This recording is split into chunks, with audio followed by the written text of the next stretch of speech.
Good morning, good afternoon, and good evening, ladies and gentlemen, and welcome to Monday Night America here on NDB Media. What a glorious, glorious evening. I don't know about my compatriots that are joining me tonight, everyone in the chat room.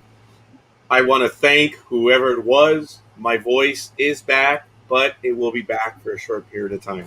So I have to keep it all warm and fuzzy, I suppose, for lack of a better word. If not, my voice is going to go. So I have to warn everyone, we're going to get right to task, but what a wonderful day it is. August 30th, 2021, and it's almost old hat, but old hat in a great way. One of our favorite guests, one of our regular guests, contributors, compatriots, co-hosts, pundits, is joining us this evening. You know that individual as Kris M. Smith. Kris, good evening. Thank you for joining us. How are you doing? I'm doing well. Thank you very much. And thank you for the invitation. Oh, no. Thank you for accepting. I do want to remind everyone, and we already have quite a few people watching us, and we already have a like. Tony Kanapka, thank you for the like. Folks, if you want to like the program, please go ahead and do so. We do appreciate it. We love it. We will fawn over it. And we have quite a few people watching us. They're on our YouTube page of NDB Media. They're also on our Facebook page, the Michael Day page, and the Nightmare Hunter page. So if you comment in the chat room, let us know who you are and where you hail from. We'd love to know where you are. I don't know if we are equidistant, but in the parts of the world that we are, Kris, where are you in the world right now? I am south of Seattle, about 30 miles in Tacoma. Kris, by the way, it just dawned on me. I'm going up to Seattle on the 12th. Oh, yes. We have to talk. Oh, absolutely. I'm going up for a baseball game, the Mariners and someone, I don't know who, on the 12th. So, okay. But we're going to fly in early. We're going to have to talk. September? Yes. Actually, yeah. 13, 14 days away. Yeah. Absolutely. So we need to talk about that. But anyway, Michael, I did invite you. I mean, I did introduce you, did I not? No. Michael, I am so sorry. Michael Day. He is not at all. Thank you for joining me, young man. I do appreciate that. We're already up to 5 likes, folks. Jacob Hayes, Tony Kanapka, as I mentioned, and Roger Peacock, Hola Tocayo, Billy Swanson, Tracy Ramos. Yay, Tracy! Yes, thank you. And we already have a few comments, and we're going to get to them right now. Michael, if you would help me with the comments. Sure, no problem. May I explain my mask first? Oh, as a matter of fact, why don't you hold on one moment? Oh. Hey, Kris, what's up with the mask? You should have seen that one coming. I lost a tooth last weekend with COVID. No dentists are doing anything except emergency work. I lost a tooth with a veneer in the very front, so I look like I could star in Little Abner right now. And I just wasn't willing to do that. I don't believe you, Kris. So let's now, see. I'm very, very glad about mask mandates because I actually have a mask. I don't believe you. Let's see it. Just kidding. Just kidding. No. No, not at all. I'll be traumatized for the rest of the hour, I tell you. Hey, it's all good. My prima, my cousin, Patty Figueroa. Noriega. Hannah. There it is. Hannah from New Jersey. That's what we want to know, folks. Where are you? Kris is, we can say the Seattle metropolitan area, right? Right. I, of course, am due south of there. I am in, Southern California. Yes, thank you. See. And Michael is, if we form a triangle, he is east of us. And where are you, Michael? Outside of Washington, D.C. Wow. This is cool. It really is. He is in middle America, East Coast. Uh-huh. Kris is to the north. Probably the only one that has their bearings right. And I'm over here lost in the southwest. Tammy is in Canada. This is cool. This is way cool. Yes. Hannah's in New Jersey. And this is Jane, Chicago. Yes, this is absolutely awesome. So, folks, if you have a comment or a question, just go ahead and put it right there in the chat room. We will highlight. This is what we do, folks.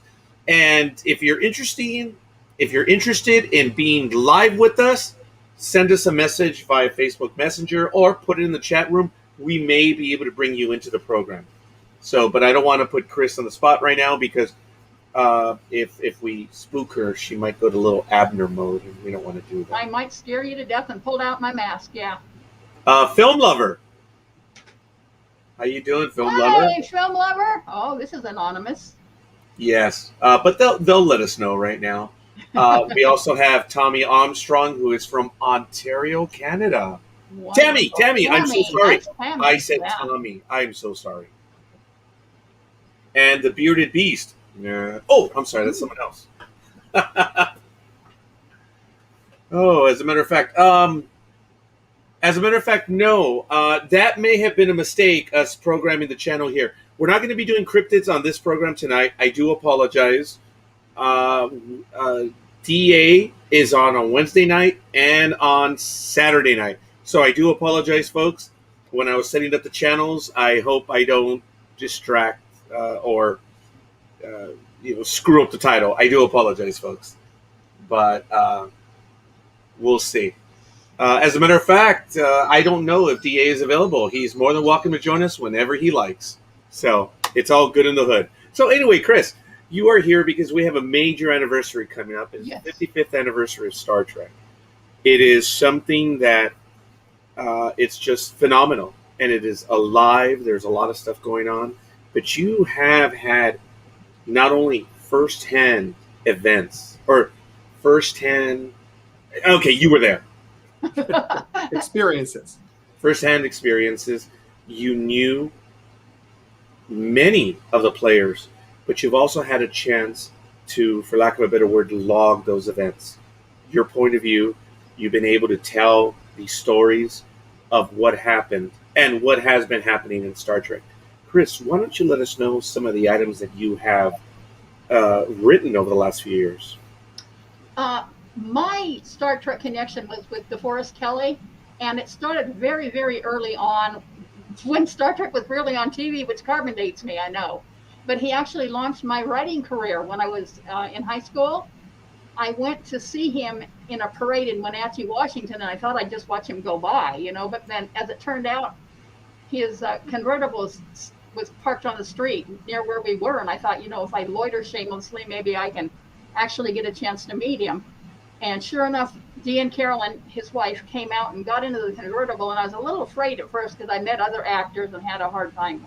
I mean, they didn't seem to be really terribly relational, more transactional, and I was afraid that he might disappoint me. So I watched for a little while and realized what a wonderful human being he was, and finally screwed up my courage and asked him for an autograph. And that's how it started. And he was just such a salt-of-the-earth person that I decided to write an article for my creative writing class called The Real McCoy. How clever was that? Anyhow, my teacher liked it so much that he said, why don't you send a copy of that to Mr. Kelley? And I'm like, oh, you got to be kidding me, And he said, look, if you impress somebody as much as he impressed you, wouldn't you want to know? And I went, yeah, but he's an actor. He probably hears it 10 times a day. And he just basically pulled rank on me and said, send it. So I did. And I figured, his secretary will see it. They'll throw it away. Because I'm a kid living in the sticks. I wanted to be a writer, but I didn't know if I was all that. As it turned out, he liked it very, very. Carolyn was his secretary. She read it and showed it to Dee. And they liked it so much, they submitted it to TV Star Parade, which was a well-known magazine back in the day. And they wanted to publish it as a special holiday piece. So Dee wrote to me to tell me that he had done that and that they wanted to publish it. And would that be okay? And it was like, oh boy, howdy, would that be okay? My parents had to peel me off the ceiling. I was so excited. So that's how we met. And it just evolved. The reason I wrote my book, DeForest Kelley Up Close and Personal, is because at the end of Dee's life, I became his personal assistant and caregiver when he was in the hospital. This is a long story, okay? So I'm not going to go into it or take an hour. And Terry Rio, who wrote Dee's biography, From Sawdust to Stardust, asked me, how did you go from being a fan on the outermost reaches of fandom to being at his bedside when he passed away? And it threw me for a loop. I said, Terry, I don't know. I mean, I don't know. That's something Dee would have had to answer. And she goes, you know, you just need to connect the dots. How did it happen? And then I remember, I'm a journalist. I've been writing journals my entire life. So I just went back in and I connected the dots. And I wrote the book mostly to answer the question for myself. How did that happen? Because that sounds like a rubber room type of dream. I want to become so familiar and so trusted and so loved by somebody that they want me there. When somebody invites you in to die with them, that's like, that's huge. That's Yes. a level of trust I can't even hardly imagine myself. So the reason I wrote the book was to answer Terry's question. How did you go from being a fan on the outermost reaches of fandom to being at his bedside when he passed away? That's what my book is about. And I wrote it because I wanted fans. So many fans over the years have told me he seemed to be a really neat guy. And I said, I wanted them to know it wasn't an act. He really was an extremely wonderful human being. And he was like, he was a mentor, an encourager, a cheerleader. They encouraged me to move down to Southern California because I knew that they wanted to be in the entertainment industry. So they helped me get my foot in the door in Hollywood. They knocked on doors for me because I had a serval cat at the time and I needed to find a landlord who let me have a wild cat in the backyard. I mean, they were like a second set of parents to me. And I just wanted people to know that was not an act. He really was a wonderful human being. So I wanted them to get to know him as well as I did. Those people who never had a chance to see him on stage. And there's a lot of young fans who were born after he's passed away. So I'm hearing from, especially since Star Trek was remastered in 2005, a lot of new fans are coming along. Was it 2005? Close to that, yeah. It's really been that long? Yeah, I think so. Yeah. Wow. So there are a lot of people who are like just 14, 16, 18 years old who never even saw him. Maybe they caught him on YouTube, but they never actually got a chance to go to convention and see him and interact with him. So I wanted the book to help them do that. That was a long explanation, wasn't it? No, hey, it's all good. Okay. That's first question from Tracy Ramos. Is there one of your books that was my favorite to write? I think probably that one. It was the hardest work because between the time I stopped helping the Kelleys and went back to Warner Brothers, I knew I had to write this book because I knew once I got back to work, I wouldn't have time to do anything else. So I literally, for 3 months, 6 days a week, 14 hours a day, went into all my journals and all of my phone logs and all of the things I had and recreated, the stepping stones between one end and the other. So that one, looking back on it, was probably the most involved and the one I loved doing most. The other ones were really, really... Kris, yes. I think we may have lost you. Oh. Your picture. Oh, my Yeah. picture. Picture There. is fine. Yeah. My picture went up The to sound the... is fine. Yes. Okay, my picture went up to the ceiling. So, yeah, that happens once in a while with my little stickies here. Okay. It's all good. My technology is like, spit and bubble gum. So. What do you mean? I sent you a link. You made it work. I know, but you ought to see how my cam is, attached here. It's pretty funny. Well, maybe you can Thank send you, us a Jay. picture if you'd like, but it's all good. Actually, yes, we are having quite a few comments right now. We're going to be able to get to all of them. We ask you to bear with us. My other books, I wrote them all very, very quickly, probably within a week or a week and a half, because once I decided to do something, I'm a writer by trade. I'm a copywriter, a content writer, a features writer, and editor. So it's what I do. And when I set myself up to write something, that's what I do. That's all I do until it's done. As a matter of fact, Kris, would you tell us what a copywriter is and or what a copywriter does? Certainly. A copywriter is a sales writer. Copy is the word for sales in the copywriting. Content is informational, educational, or entertainment writing. Copywriting is sales writing, trying to get somebody to take an action at the bottom of the page. And features and entertainment. Features writing is doing profiles of people so that other people know more about them, and editing, if you know what editing is. So. What's editing? Just kidding.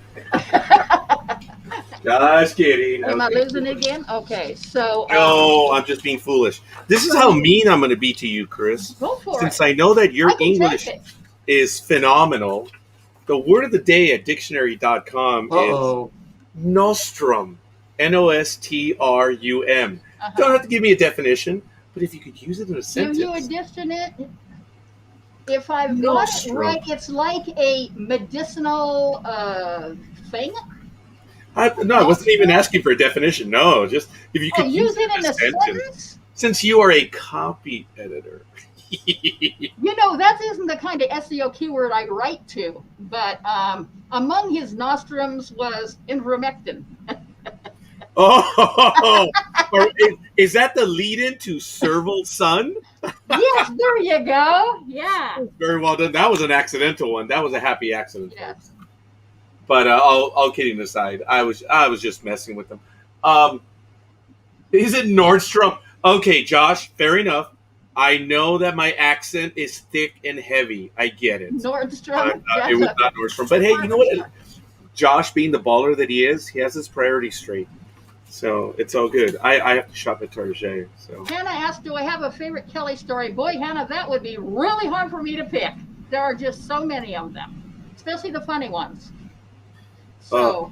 Oh, heck yeah. I apologize. I'm way behind on the shout-outs. I am so sorry. There's a lot of people.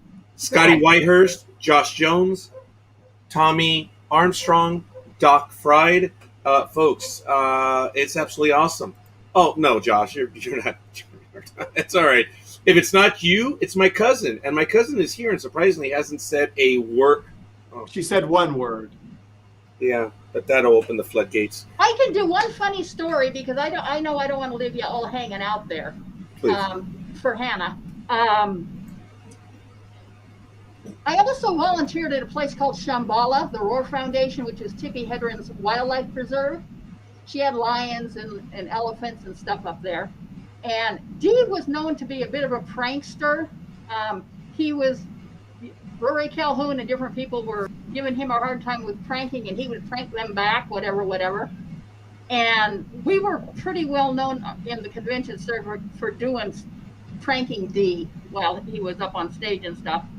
So when I was up at Shambhala one time, there are elephant, manure that are like as big as, half of the size of a basketball. And I went out and I got one of those. They just look like hay balls and they smell pretty good. And I went out and got one of those and I shellacked it.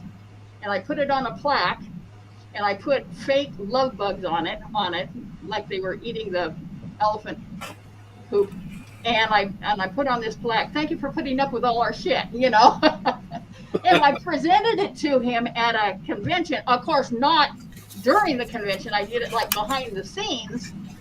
And he goes out on stage and tells this story. And while he's telling this story, I'm thinking, I'm going to get hung by a bunch of trash cans. They are not going to understand this at all. And of course, then he went on to tell about the pranks he used to pull and stuff like that. But that was one of my really, really funny ones. And I asked him if he flew it home with him. And he said, oh, absolutely. Of course I did. I'm sure he didn't. But it took me a week and a half to dry that thing out and mount it on a plaque and do that kind of stuff. Film Lover says they would have gladly have gotten into a prank war with Dee. Yes. Did you by chance have a chance to read any of the other autobiographies from any of the other casts, such as Nichelle Nichols or I did, but it was George Takei? So long ago. Okay, I fair don't know enough. that I can comment on it, yeah. I always do that the minute they come out. And it has been a while, and I've read them, and I'm going by memory. And it wasn't meant to ambush you. I was only kidding around about that other word. It was the word of the day, but it's unimportant. I was just messing with you. Okay. That one. But on this, I know in George Takei's book, he talked about Dee, and it was gentlemanly. He said he was real. He was down to earth. He talked about the story where when he was a city councilman, I believe, Mm-hmm. that Dee reached out to him and he told that story. And the impression that George Takei had of DeForest Kelley was of an elderly gentleman, or Absolutely. elderly gentleman, and it was just the word genteel kept coming to mind. And I know that Nichelle pretty much said the same thing as well. Absolutely. I have something on my wall that Walter Koenig wrote on Dee's passing, and I asked him if I could please put it in my book as a kind of a postscript, and he just wouldn't allow it, so I can't read it here. But to paraphrase it, he says, when people die, we tend to overlook the things that were crinkly and whatever about them. We overlook all of the bad stuff and we extol their virtues and all the good stuff. He says that is a wonderful sentiment, but he says it really does a disservice to those people like DeForest Kelley who you don't have to overlook anything bad to say anything good about him. He was just this salt of the earth human being, and there was nothing to overlook or to forgive or to whatever. There was just this huge loss. And you realize this open sore wound, and there wasn't even anything really curmudgeonly to take away any of the pain of it. It's just there because he was. I want to call him a sassy Mr. Rogers type. He was funny. He was kind, even when he joked or when he critiqued. He was very kind, and he just. You just felt embraced and beloved when you were with him, no matter who you were. And I saw him at conventions with some pretty prickly characters, and he just handled everybody so beautifully. It's really, really hard to describe somebody like that, other than to say, gee, there was nothing to forgive. When he died, there was just this huge open loss, this huge open hole, and this aching, like, how could he be gone? I mean, he was just a light. In the book, and this is one that I'm certain that I read a long time as well, and I apologize for not having reread it, but in Up Close and Personal, and I know you've mentioned a little while ago, did you have a chance to talk about any stories that he may have shared with you prior to Star Trek? Stories? Yes. I never asked about his career because, like most people, I don't think they like to come home and talk about what they did at work that day. And I think that's one of the things he liked about me.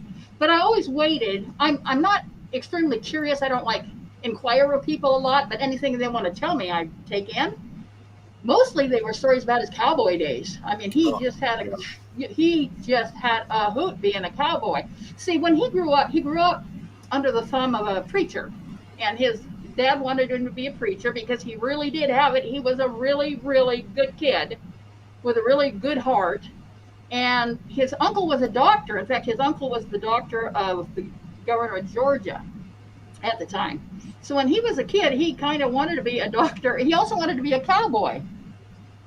So when he grew up, he said, I got to be both, as an actor.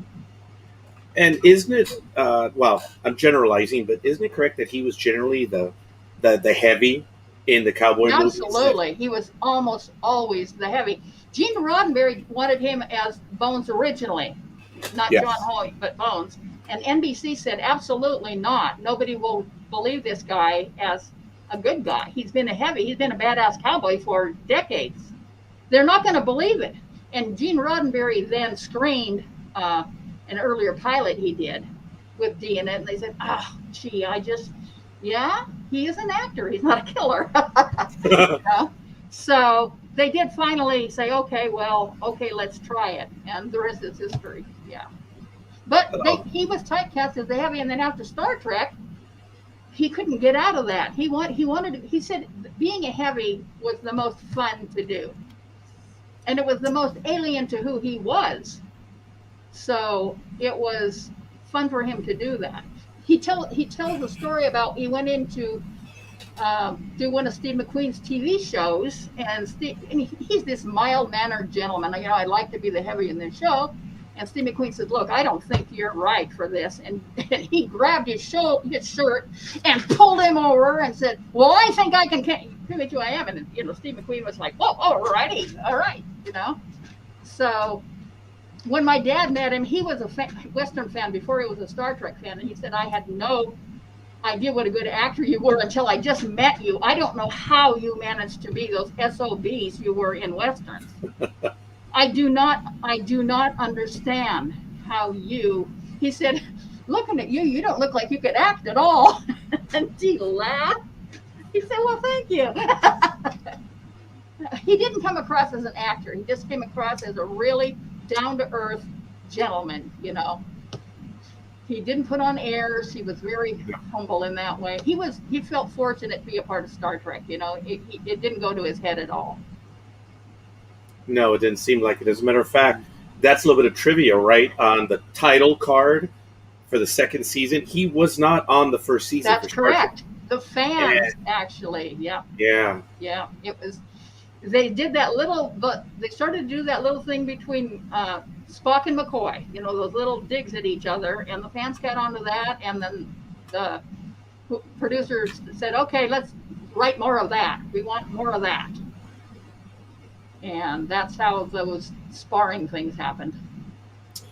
I'm doing a Star Trek rewatch, and forgive me, folks. We'll get back to Kris in a moment, but I just within the last 2 days, I believe, I think it was Sunday, I saw 6 episodes, and one of them was the Doomsday Machine. Mm-hmm. And I hadn't seen it in a few years, but I'd forgotten how good that was compared to others. And the play of McCoy against the Commodore, Commodore Decker, who took command. It was so cool. It was neat. He wanted to do the right thing, but regulations and situations didn't allow him to do what he needed to do. But it was really cool in that episode. You know what I'm talking about, right? Yeah. He's like, "You're, for lack of a better word, I'm generalizing. You're crazy. Relieve him." Yeah. Well, the thing about McCoy, the thing about McCoy is he didn't get a lot of lines, but the minute he came in the scene, you knew something very interesting was going to happen. You just knew it, because McCoy was the humor, and he was the absolute drop-dead serious. When he had a line, they say there are no small actors. There are no small roles, only small actors. He made the most out of every darn line he was ever given. And well, as a matter of fact, I just saw Journey to Babel yesterday. Yes. And remember, folks, for those of us hardcore Star Trek fans, both Spock, Sarek, and Kirk were, well, not at their best, and they began to say something, and he shut them both up. And what was it, D? He said, "Isn't it great getting the last word in?" Or I finally got the last word in. He was the only one who could put both of them in sick bay. I mean, he did have clout. Tammy's asking me, was there a favorite DeForest convention that D attended that he enjoyed? I'm not sure about that, but I do think DeForest would have showed Toby Jack. Toby Jack Saunders was one of the badass cowboys, and he was the character D portrayed in Apache Uprising. If you haven't seen it, you should see it. It will give you nightmares. If you can divorce yourself from the fact that he was Dr. McCoy later, it will give you nightmares. He was a really creep.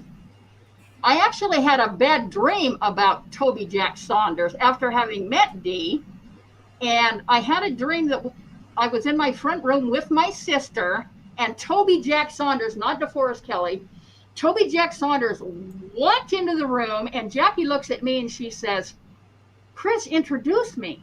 And I'm looking at her like, I haven't met him yet. I don't know that guy. I think that's one of the reasons I was kind of afraid to meet Dee at first, because I also know him as Toby Jack Saunders, and I wasn't sure what I was going to get when I met him the first time. Am I going to get Toby Jack Saunders, or am I going to get Dr. McCoy, or what am I going to get? When I told Dee that dream and that story, he just cracked up and he said, "We're going to have to resurrect that hombre." He loved being a heavy, and he really, really chewed up the scenery when he did it. Kris, when we started talking about McCoy being DeForest Kelley being the heavy, why is it, do you think, and again, I didn't prepare you for this one, but why do you think it is that some people just cannot get beyond a certain person in a certain role. And I give you an example. There was a famous TV show in the 80s, maybe late 70s, early 80s, and the character's name was, I believe, I'm talking about, and the name just escaped me. But he was in Back to the Future. He played Doc Brown, but he was in Taxi. Yes. And he played Christopher Lloyd? Christopher Lloyd. Okay. Yes, and I don't know the name of the character in Taxi, but I remember someone telling me prior to watching Star Trek 4, or 3, they knew he was in the movie. I cannot get past seeing him as that character from Taxi. I don't understand why that is, and why people could not get past DeForest Leonard. You know, I'm of your mind too, because to me, all of this is entertainment, and you're supposed to suspend your belief, and you're supposed to remember that when Deep portrayed those bad guys, Dr. McCoy wasn't even born yet. I mean, he wasn't even a figment of his imagination. He was a bad boy. He was a bad cowboy. He was a bad guy. And so I guess I can see if you have fallen head over heels for this Dr. McCoy guy, and then you see in retrospect he was also that. I guess I can sort of understand that, because see, I was the DeForest Kelley fan before I was a Star Trek fan.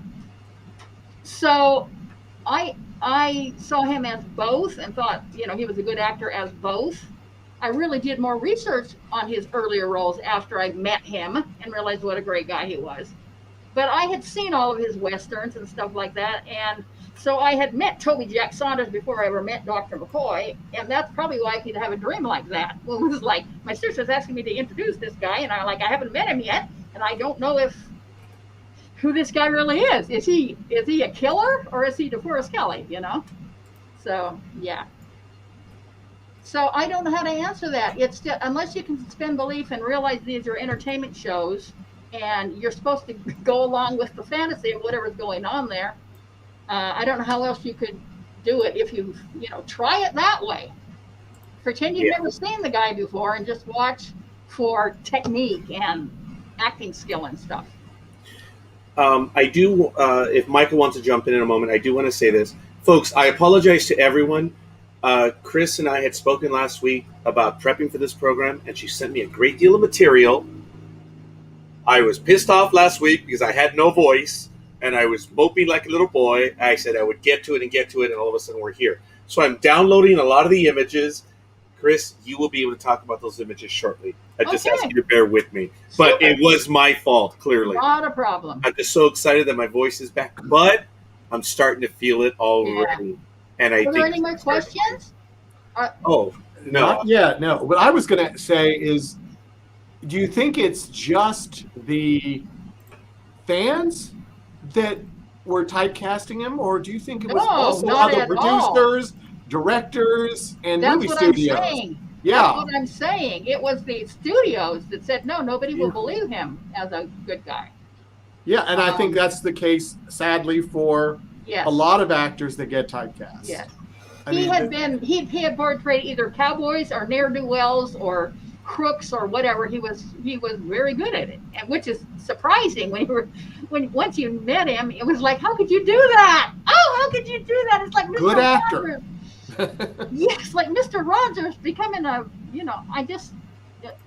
I couldn't get there after I met him. It was like, wow, you're an amazing actor, just an amazing actor. Yeah. I know I should have done this a moment ago, but this is the book that we've mentioned, and I'm sure we're going to get back to it as well. But I apologize, Kris, we blocked you out on this one. Oh my! But it's DeForest Kelley. No.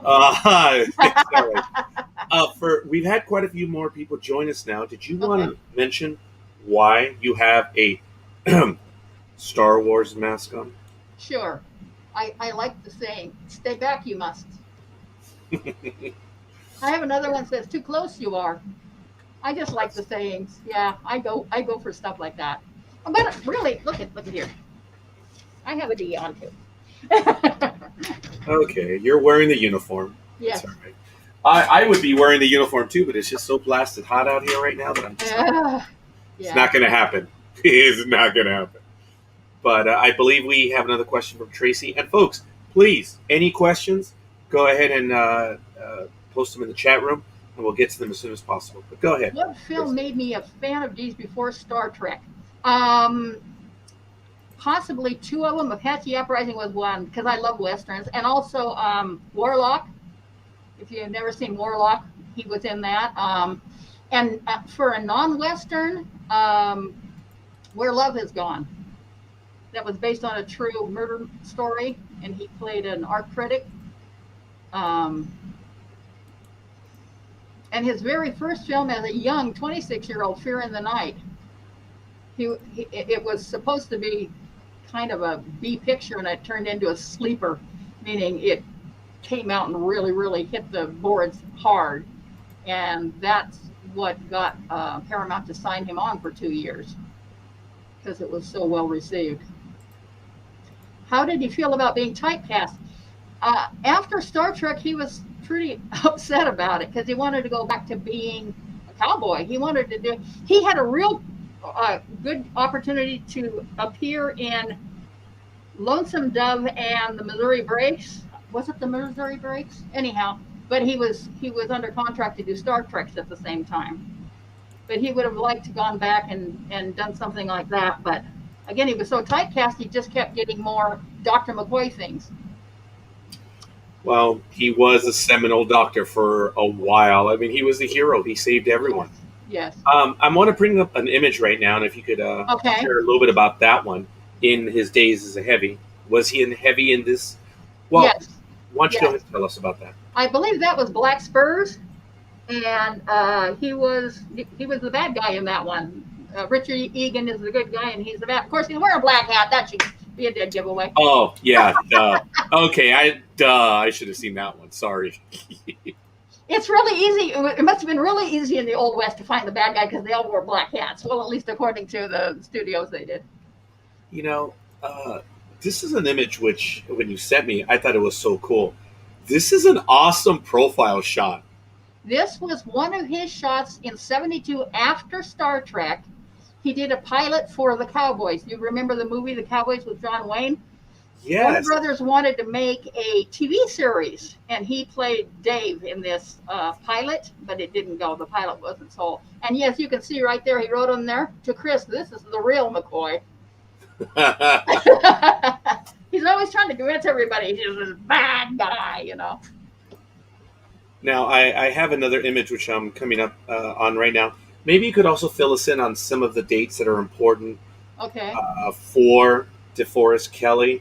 I know that I had really blown one when I spoke to you the other day about the 11th. He was born on January 20th, 1920. He died on June 11th, 1999. And you mentioned September 11th, and you were meant June. Yeah, that was just an old man. Yeah. Not getting it right. We are getting a bit of feedback. I am? Let me see. I'm not sure if it's you, Kris. Let me see.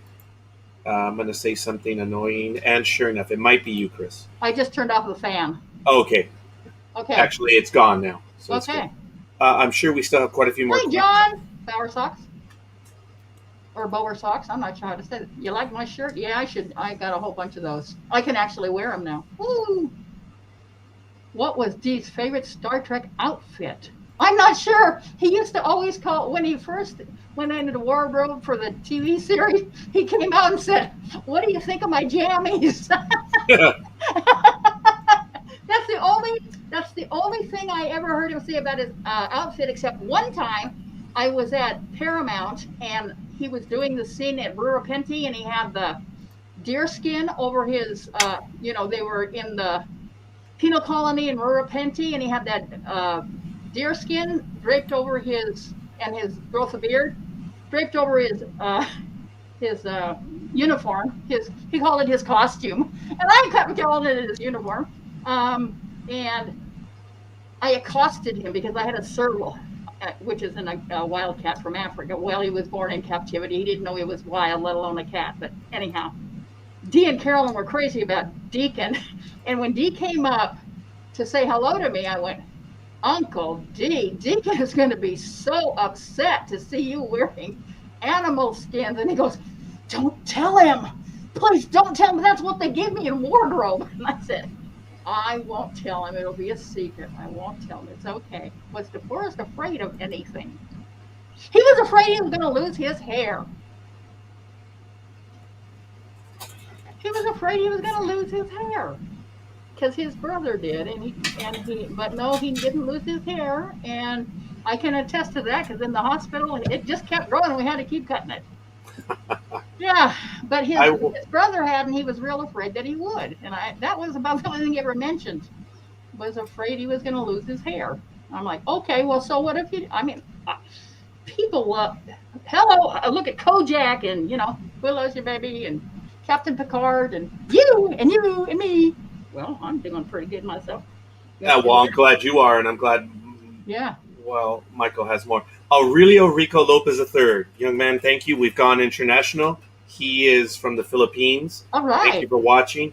Kris, I want to go to this image right here. That is one of the few images of Dee as a little boy that survived a house fire that they had.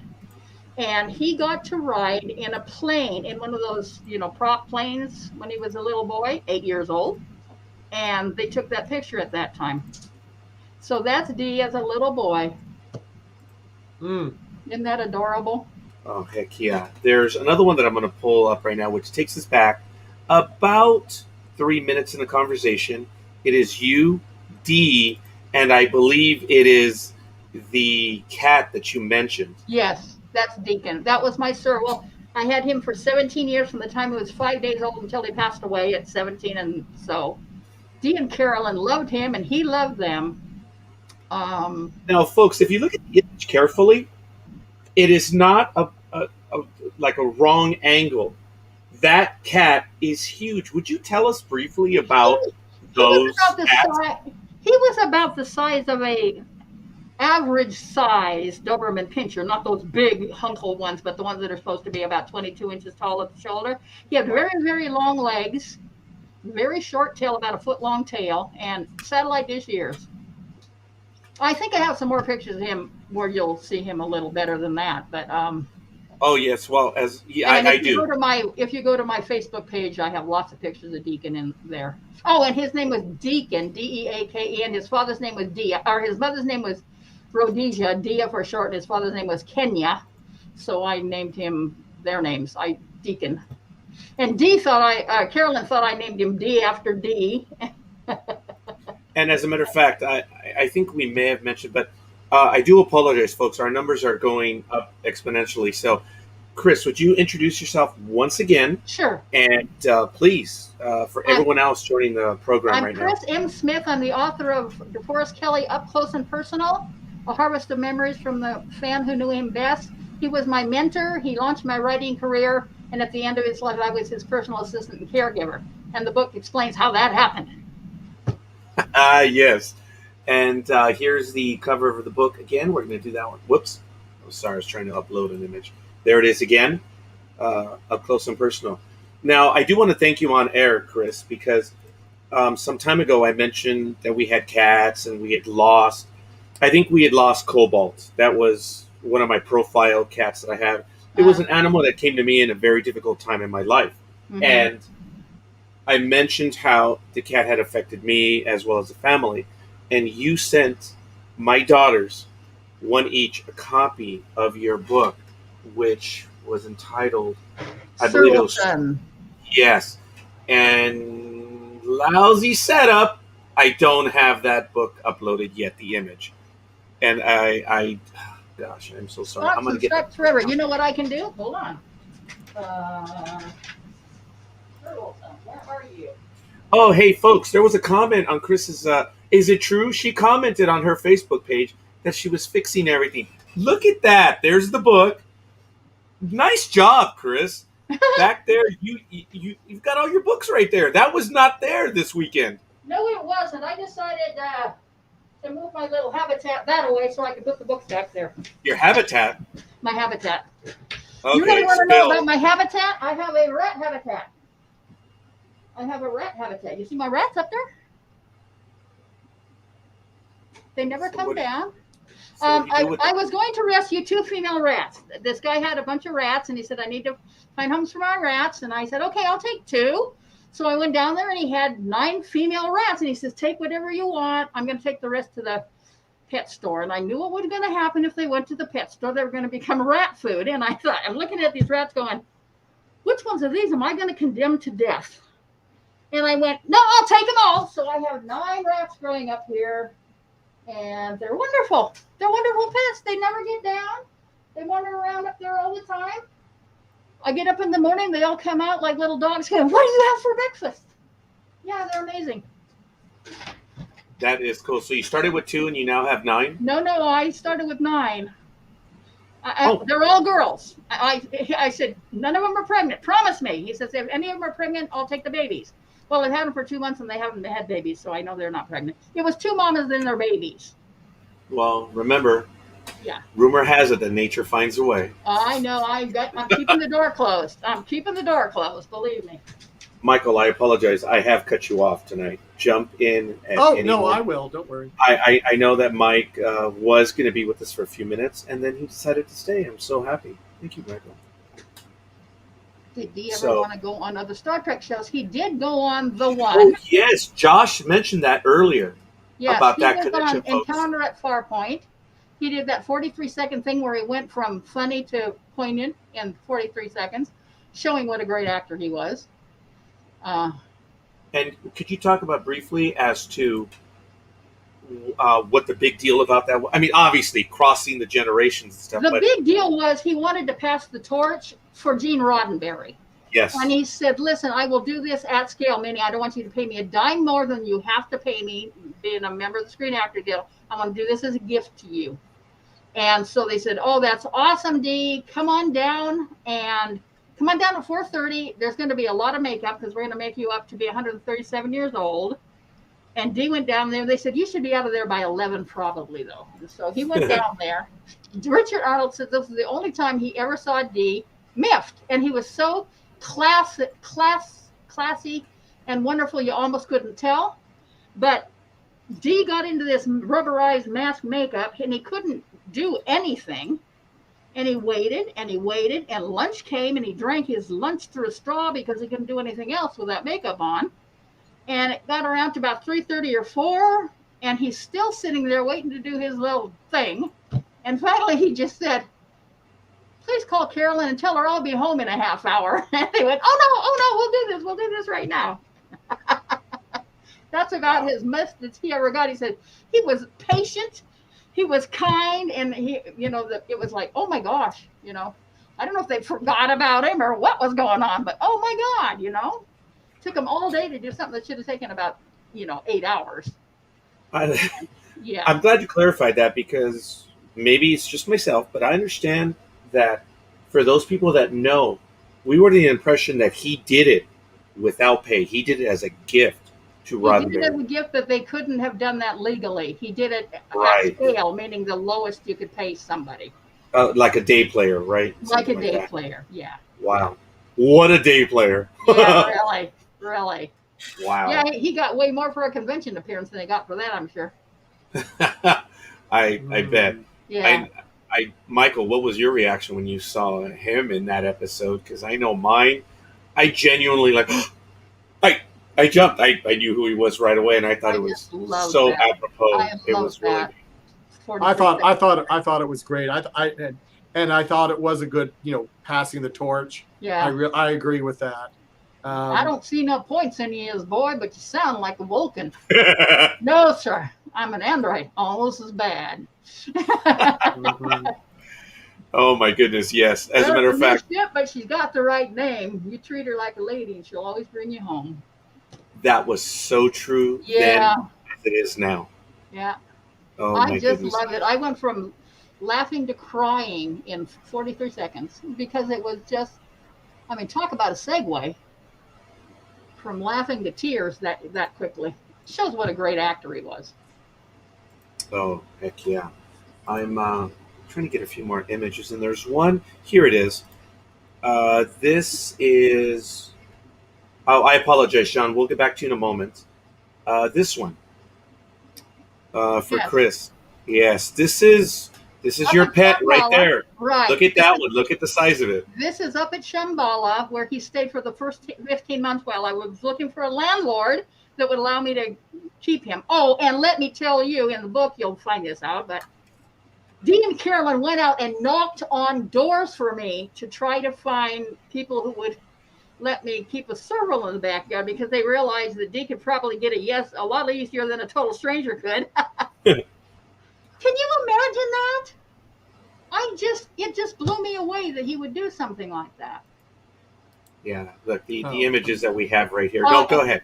And this is Dee and Carolyn. They got this picture with Deacon, and she said, Oh. I never do that again. She said, I sent out these pictures to probably 150 people, and everybody went, where did you get that cat? So I had to write them all again and tell them it's not our cat. We were just, She said, I didn't include a story about how we came to be with this cat, and so I had to write them all again. It was bad enough to send them a Christmas card once.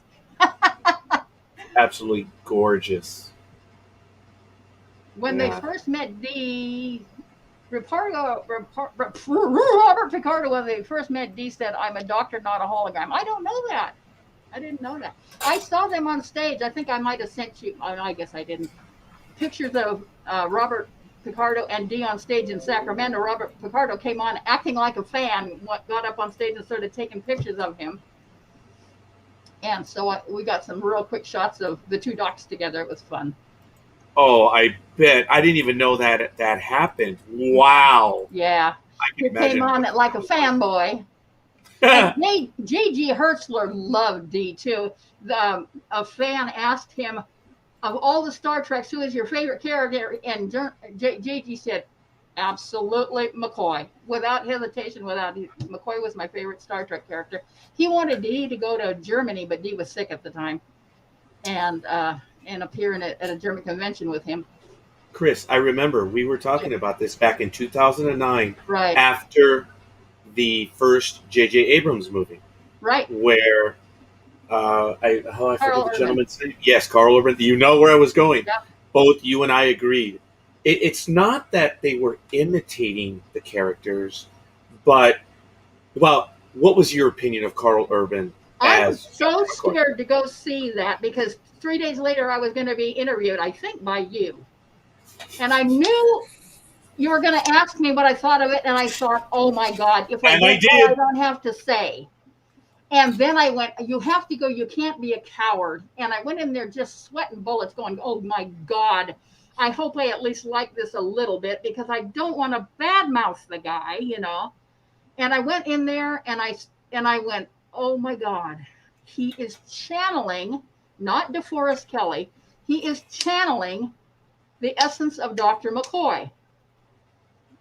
I mean, he's got it. He's got it. And I was just absolutely thrilled, because I knew that if I got interviewed, I would be able to say, oh, of the three, I thought he did the absolute best job of channeling the character. And the thing is, Carl Urban loved and revered DeForest Kelley, never got to meet him. And he was at Comic-Con a couple of years ago up here in Seattle, and I got to meet him and give him one of Dee's neckerchiefs, because I wanted to tell him I think Dee would have loved his McCoy, and I wanted to give him something of Dee's. And he said, if we do another movie, this will be in it. You watch for it. And he just went into this soliloquy about wonderful person he wasn't. I mean, I never met him, but I just loved McCoy, and I didn't want to caricature him. I wanted to do my best to, and he did. He just absolutely did it, and I was thrilled to pieces. And I went and watched the other one too, because I'm like, yeah, he's really, really, he did him justice. Yes, he definitely did him justice. As a matter of fact, I did list that date. You were interviewed by us on June 3rd, 2009, which, if I'm not mistaken, the movie debuted just a month within a month. Yes. Within a few days, I think it was. Yes. Yeah. And it was a lot of fun. Yeah. I think that was your first.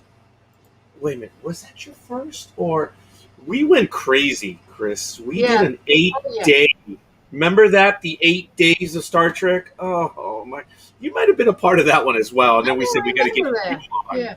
Oh, Aurelio That said, was I'm glad you like Urban. Oh, absolutely. I thought he was great. And Carl Urban is a terrific person. I got to meet him, and he's just a really neat person, too. Oh, I have a picture of us the day we met. And after we spoke, we went and got our picture taken with him. And then as we left, he went, hey, and we turned around and said, thank you again. He was real thrilled to get something of Dee's. Because I said, I think Dee would want you to have this. And I gave him his pick of whatever he wanted, whichever scarf he wanted. I had like 3 of them, I think, at the time. So, Lenny McCormick talk about, yes, absolutely. Yep.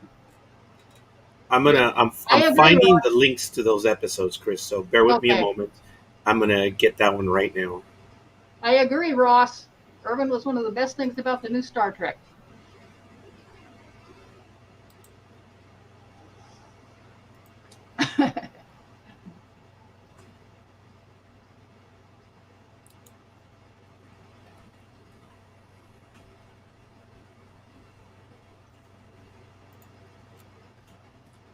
Oh, I apologize. We went quiet. I was trying to get those links right now. Are there any other questions? Pop them up. Yeah, I was trying to see if I missed one. I think I missed one. Oh, I knew I did. Here it was. What was it like? Something. Oh my gosh! If not for my Kelley phone logs and my journals, I would not have remembered 2/3 of what happened to us. You know, you people, if you don't keep a journal, you will forget most of what happened. You just, unless you write it down, you know, he was my favorite actor. You would think I would remember every single thing we ever talked about or did. And until I went back into my journal, I went, oh my God, I don't even remember this. So there was just a lot of stuff that I did not recall until I went back into the journal and went, oh, I remember that now. So it was a real adventure for me. That's why I said, when she asked me, how did you go from being a fan to being at his bedside, I didn't know the answer. I had forgotten so much of it. I just always thought they were being very, very kind to a fan, you know. I didn't realize that they practically adopted me, you know. I mean, Kris, I just sent the link to you in our private chat about that episode that we did here on Blog Talk Radio. Okay. The very first one. I'm going to find the others. Okay. And folks, I did post it in the chat room. You may not see it, but it is on June 3rd, 2009 on our blogtalkradio.com/NDB Media channel. John, his favorite Star Trek movie was The Voyage Home. And his favorite TV episode of Star Trek was The City on the Edge of Forever. He thought it was the best ensemble piece they did.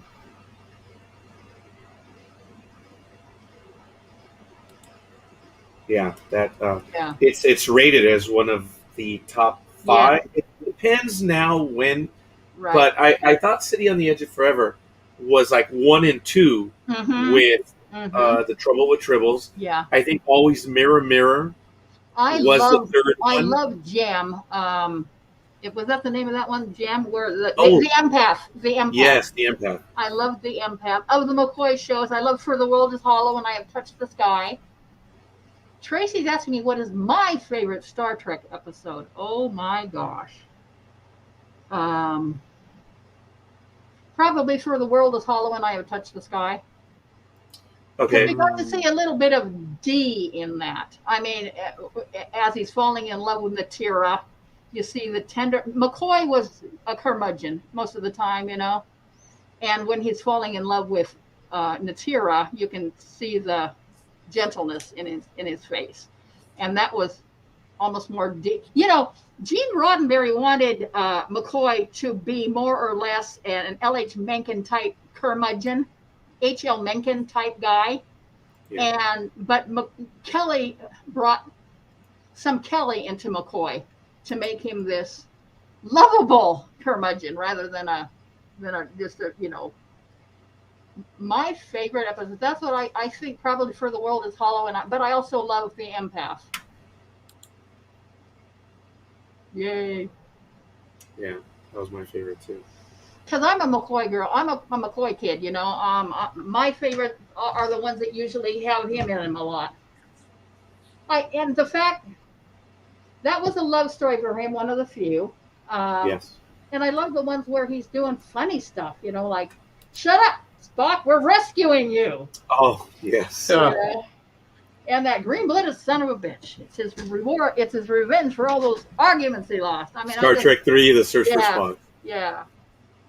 So, as a matter of fact, folks, Kris is... Yes. Oh, I apologize. I just want to say that Kris did ask for us to have these snippets, and I found out that it was in our best interest not to do the snippets. Okay. Because, let's just say that we did a commercial and we got notified big time, and that was over 3 seconds. Like, oh my goodness. So I do apologize. Kris was the one that was prepared for this one. I was not. I'm taking the better part of Tammy. Dee's least favorite episodes were the two he wasn't in. What Are Little Girls Made Of, and whatever the other one was. Really? He's not in that one, huh? He wasn't in two of them, and he went to work and went, hello? I'm sorry, we just overlooked it. It slipped our minds, you know, and it's like, you slipped your mind? I slipped your mind. Okay, well, all righty then. Yeah. So you mentioned the fourth one was his favorite movie. That's from The Voyage Home right there, that scene. Yes. When Mom and Dad were both in the hospital, he sent them pictures of himself as McCoy, saying, if they give you any trouble, you know who to call. And oh my God, the nurses and doctors in their rooms treated them like absolute celebrities. Dad's nurses said, can you get an autograph for me? And Dad said, I hate to even ask you this, Kris, but I said, of course, yeah. And I asked Dee, and Dee always signed his photos to doctors, to whatever their name was, the real McCoy from the REEL McCoy. Oh, that is cool. Yeah. So I have a number of doctors up here in Tacoma and Seattle who have these things bolted to the wall, to the real McCoy from the real McCoy. Just out of curiosity, Kris, are there any stories that you know of where oftentimes modern day astronauts, the real astronauts, say that because of Star Trek, I did this? Are there any doctors that said something along those lines to Absolutely. him? It did happen. Wow. My book, The Enduring Legacy of DeForest Kelley, has a number of, there's a space science, a NASA space nurse who was encouraged. There are wow. Technicians, nurses, doctors. In fact, he was often invited to people's graduation ceremonies, and they were told, I'm going into medicine because of Dr. McCoy. I want to be that kind of a doctor. And he continued to get those. He said, I keep those letters. He said, that's about the finest legacy I can imagine an actor ever getting. And there's a bunch of McCoys running around. I mean, there's a bunch of McCoys running around in the medical business. A great question, Hannah. How did Dee feel about how big Star? I think it surprised him. He told Gene Roddenberry when he read it, it's going to be the biggest hit or the biggest miss God ever made. And it was quite a miss for a while. You know, it was after 3 years, and then it got hot after it went into syndication in '72, and it's never stopped since then. But it was a miss and it was a hit. And he was offered either of the top 3 roles, and he chose McCoy. And he was offered all 3. He was offered his choice of the 3 roles, and he chose McCoy. Really? Yeah. And Michael, did you know that one? I did not know that. I did not know that one either. Well, see, he went back a long way with Gene Roddenberry. He had lots of pilots for him, and he said, and the other 2 were relatively newly known to Gene Roddenberry at the time. But he also was offered. Gene Roddenberry was going to do a high noon TV show, and he said, "Well, if I have to make a choice between the sci-fi and the high noon, I want to be a cowboy." So anyhow, the high noon thing didn't go, and he thought about Spock, and then he thought, there's going to be humor in McCoy. There is no humor in Spock. I mean, except by accident. Spock is an unemotional whatever. He's an unemotional Vulcan, and McCoy, there's an opportunity there for some humor, and again, he had clout over the two because he was a doctor. He could put them in sick bay, anytime. So, what did Dee think of McCoy? What do I think McCoy would think of Dee? What interesting. Dee liked McCoy. He thought McCoy was a better man than he was, and I think the opposite. I think Dee was a better man than McCoy was, because McCoy was quick to temper, and Dee was not. I mean, if two people are arguing, he would shut it down in the most humane, wonderful way possible, like a husband and a wife arguing or something. He would say, "Don't do that." He would. I know this because his next door neighbor. I became friends with his next door neighbor as I was helping Dee and Carolyn in the hospital. I went over and spent some time with him, and he said, "Oh my God, one day my wife and I got into it, and Dee happened to be in the house when we did. We had one of those bad days where you just don't treat each other very well," and so they exchanged this little snippet of not very nice, and she walked away, and Dee looked at him and said, "Don't do that to your wife." So, no, I think Dee was a better man than McCoy. And the other question was, what would McCoy think of Dee? I think he'd like him. I don't know anybody who didn't like DeForest Kelley, so I don't know what else to say other than that. Anybody who met Dee just thought he was salt of the earth. So Ross had an interesting comment right now, and I didn't think about that, but I would have to agree. Ross says, "I remember going to the Star Trek experience many years ago and seeing Mr. Kelley's costume. I couldn't believe how slight of build he was by then." He was. At the end of his life, he was really down to like 135 pounds. Oh, He was at 135 when he was... that's half of me. Yeah, when he did the one at Northridge, at the one, I think it was the last one. No, it wasn't. It was 5. When he did 5, he was down to 135. He went much lower than that one by the time I started taking care of him in the hospital. But he was normally around 165, even when he was, But my God, he was as strong as a bull when he was 165. He was almost 6 feet tall, and Really? William Shatner had in the back of one of his houses this huge cement bust, full body of St. Francis.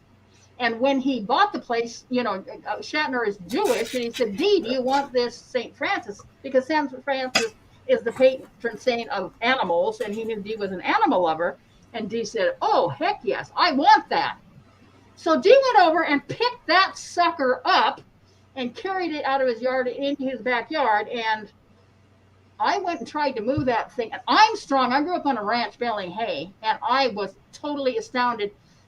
I joked to him. I said, "What did you do?" Say, "Oh, forget the crane. I'll lift it." It was so heavy.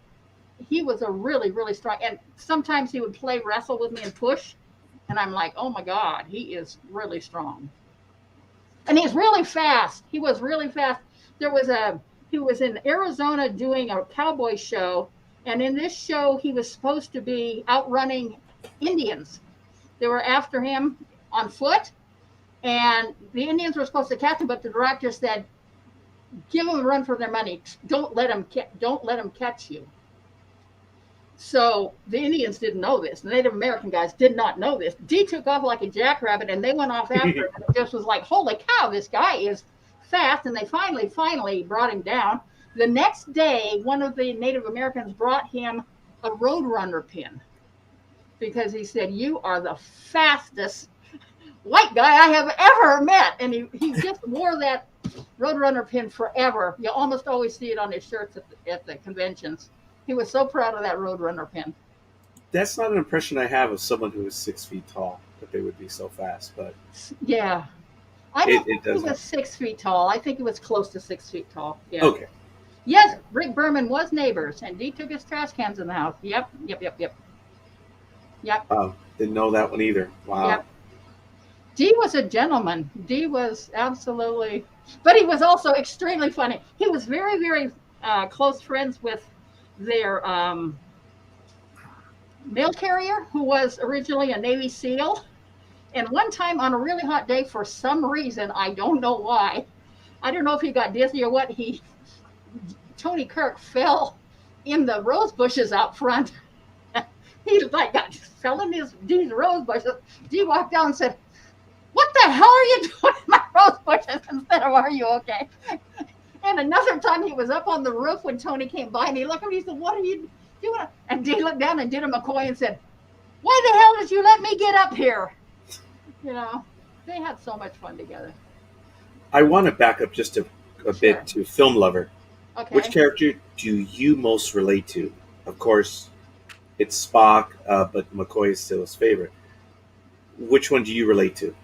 I related to both of them as a teenager because I was in really, really, really hard circumstances. My father was an alcoholic and stuff like that, and I was getting an ulcer, and I kind of did the Spock thing for a while. It's like, there's nothing you can do about this. It's not your fault. It's this thing. And I try to learn not to be quite so emotional. McCoy was the emotional guy, and Spock was the guy who just dealt with everything. So I really had both of them as my role models for a very long time. And then after I met Dee, it was all over. I just thought, oh my God, this guy is, the apple of my eye. I just think he's great. But no, Spock and McCoy are both mine too.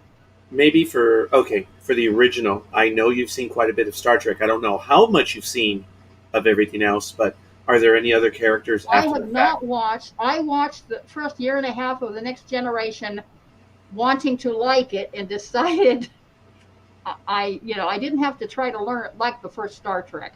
They said it got better after a year and a half, but I just never went back to it. And by then I was kind of out of TV. But I guess the only one I've really seen is Carl Urban as McCoy. So he would be my favorite, of the new ones. But I have heard Voyager is awesome, and I have heard Deep Space Nine is awesome, and I might watch them. But again, it has nothing to do with the fact I just stopped watching TV a long time ago. I don't even have, I have one, but I usually, Yeah. I'm not a big, yeah. I was going to say, for Michael, I don't know what his opinions are, but there are, when you say Voyager, it is one of my personal favorites, because I have a connection to one of the writers that, I think I told you the story, Joe Minosky.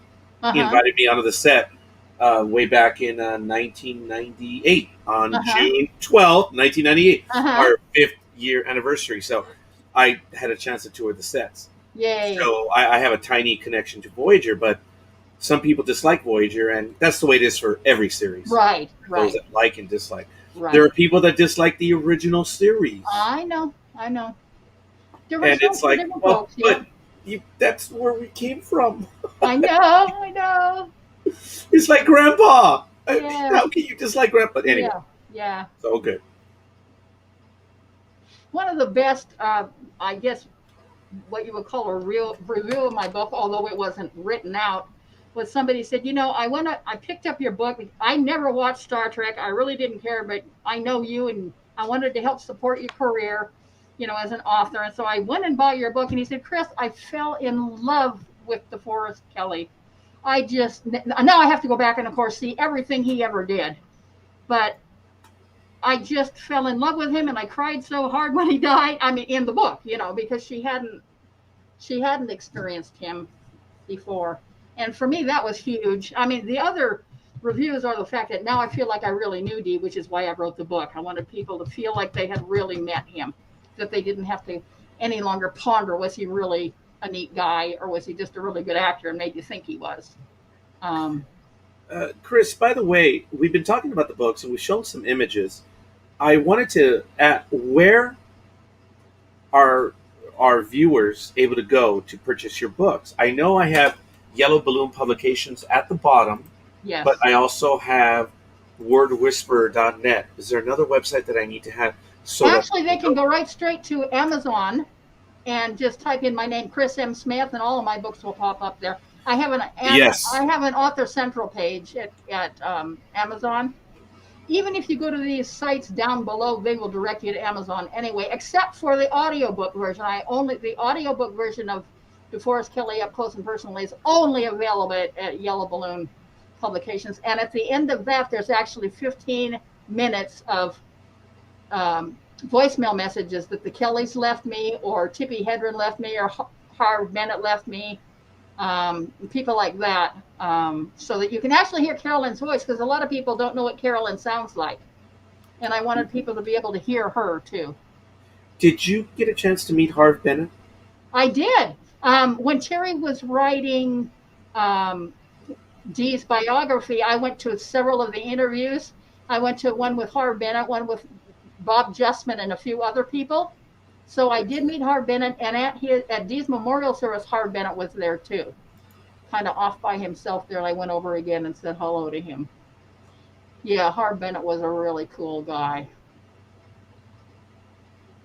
Yeah, he had the responsibility. Star Trek's 2 through... Yes. He was involved in Star Trek 6, wasn't he? Or no?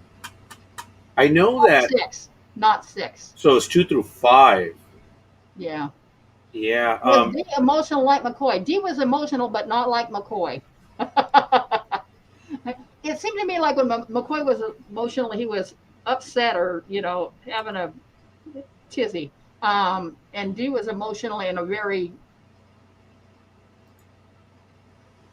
humane way. I mean, I don't know. He was very, very slow to anger. And like I said, if he got angry, you almost did not know it, because he didn't take it out on you. He just said, okay, well, I've kind of had enough of that, and we'll stop now, Dee was told he could direct a movie because Shatner and Nimoy had, and he said, oh, thank you, no. I saw what those other two went through, and I don't want to do that. Did he ever consider directing a movie? He said, no.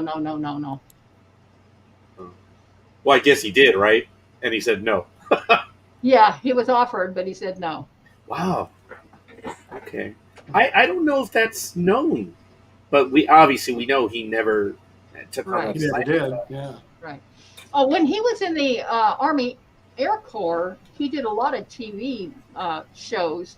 He produced a lot of TV shows and starred in a lot and voiced a lot of TV shows. And he did a mystery. What was the name of that? Doggone it. If you watch the memorial thing to him on YouTube, that 12-minute memorial film of him that they showed at his memorial service, it'll tell you that show, and I can't think of the name of it right now. Anyhow. Yeah, I don't know. I didn't know about that, John, that he was supposed to be on Voyager, but he was sick. The studio wouldn't allow him. I didn't know that. Oh, yeah. He says he said that on the Star Trek panel. Wow. There are people who don't like the original series. They are wrong. Yeah, I agree with you, Hannah. Oh, excellent.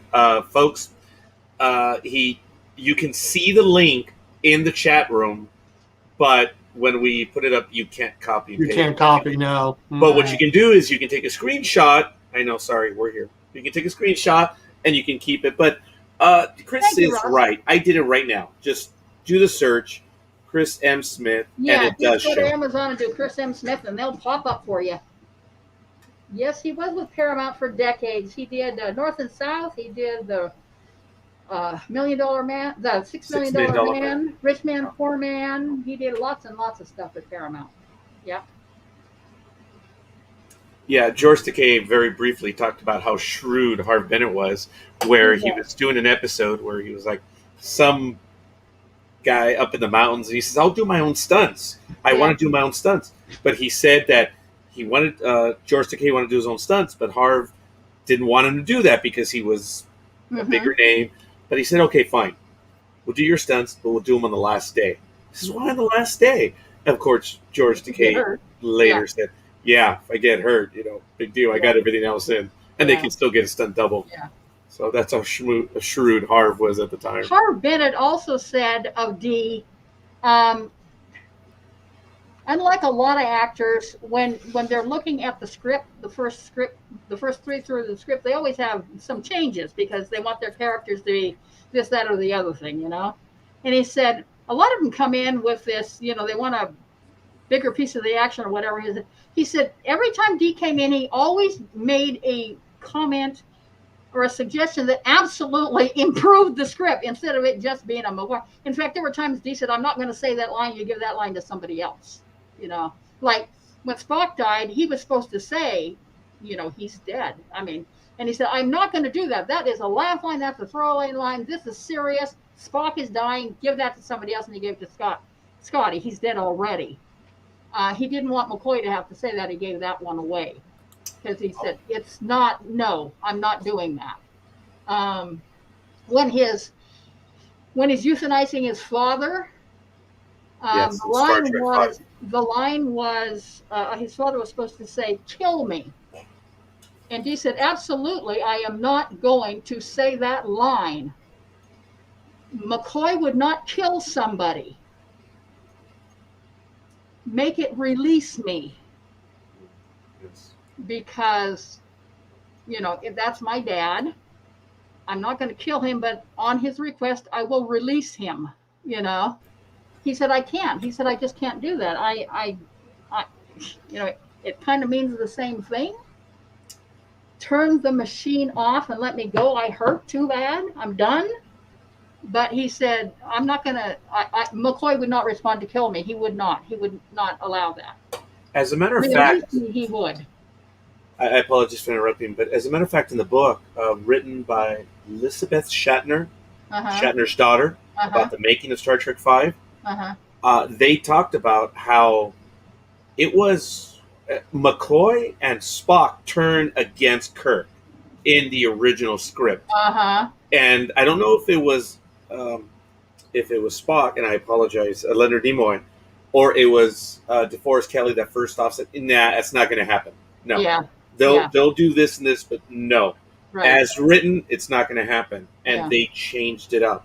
Yeah. And then now, I did not know he had said that. Yeah. It's not in the book. That's not in the making of Star Trek V. Right. And there's quite a bit in, folks. I know Kris is with us, but DeForest Kelley is in the making of Star Trek V. Right. And it's really well done because it was William Shatner's story of making his story. Yes. But they're in there, and a lot of quotes from DeForest Kelley as well as Leonard Nimoy. I earned them. Mm-hmm. It's really good stuff. Yeah, thank you. Let me see. What was it like visiting Dee and Carol at their place for the first time? Well, it was like, it's going to sound strange, it's the only house I ever walked into in my life where I felt immediately at home. Not because of them, but because of the way it was laid out and the way they had it put together. It was like, oh my gosh, this is such a comfortable place. And it was not fancy. I should have sent you some pictures of it. It was very, very... Yes, you did. Yeah. I will get those images now. I apologize, folks. It was very contemporary. Didn't he live out here in the valley, in San Fernando Valley? Yeah. Unfortunately, that building has been replaced by a McMansion, but I still have it in pictures.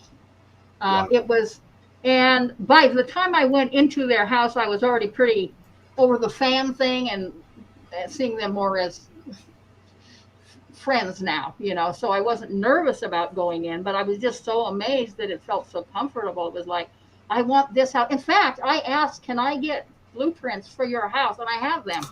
If I ever build a house, I want to build a house just like this.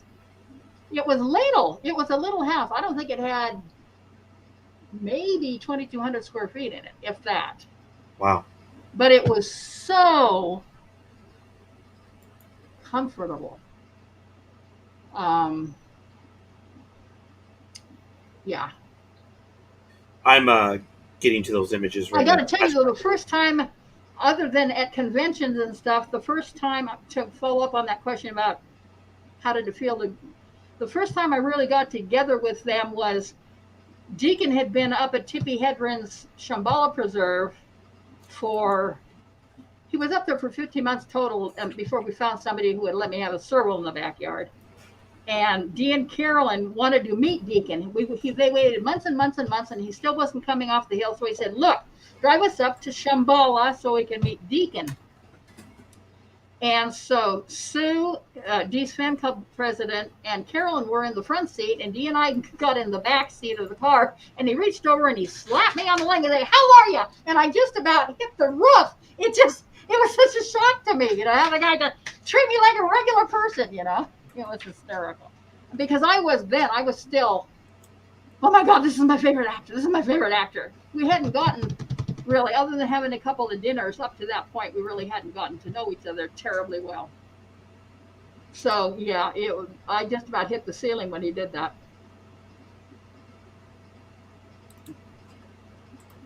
We're coming on an hour and a half. Are we having a good time still? Oh yes. Have we run out of stuff yet? No.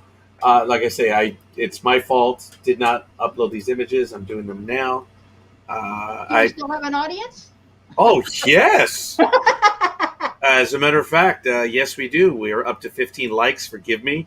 I can't see the likes because I'm downloading images right now. So I know the website that showed the house is gone because it was a realtor website, but I still have the photo. There you go. That was the front of their house. This white portion, obviously, is a garage. But you can see the house is not very big. The kitchen was where the garage ends to the first door. That's about where, and then the living room was behind that. And then in the next part on this side of the door was Dee's bathroom. And then Carolyn's bathroom was down over there. And on the other side of the house was their den behind Dee's bathroom and their bedroom behind Carolyn's. Where was this? This was in their kitchen. You can see his hands on the stove there. Oh, yeah. Yeah. And if you go back, their washer and dryer were in that little cubicle right to his left here. Okay, to his left, yes. Yeah. And back down there, on the floor, back there, there's a brick from Gone with the Wind. He got a brick from Gone with the Wind. And up above was a signed photo that Gene Roddenberry signed to him. I don't remember what it said. But it was a really, really wonderful thing, something about World's Greatest Gentleman or something like that. I don't remember. And I imagine this is in the backyard. This is my backyard. Oh. This is hanging with Dee and Carolyn in my backyard in Encino. This is Dee and Carolyn's back porch. This is just off their bedroom. Those were French doors, and they could come in off there, out of there.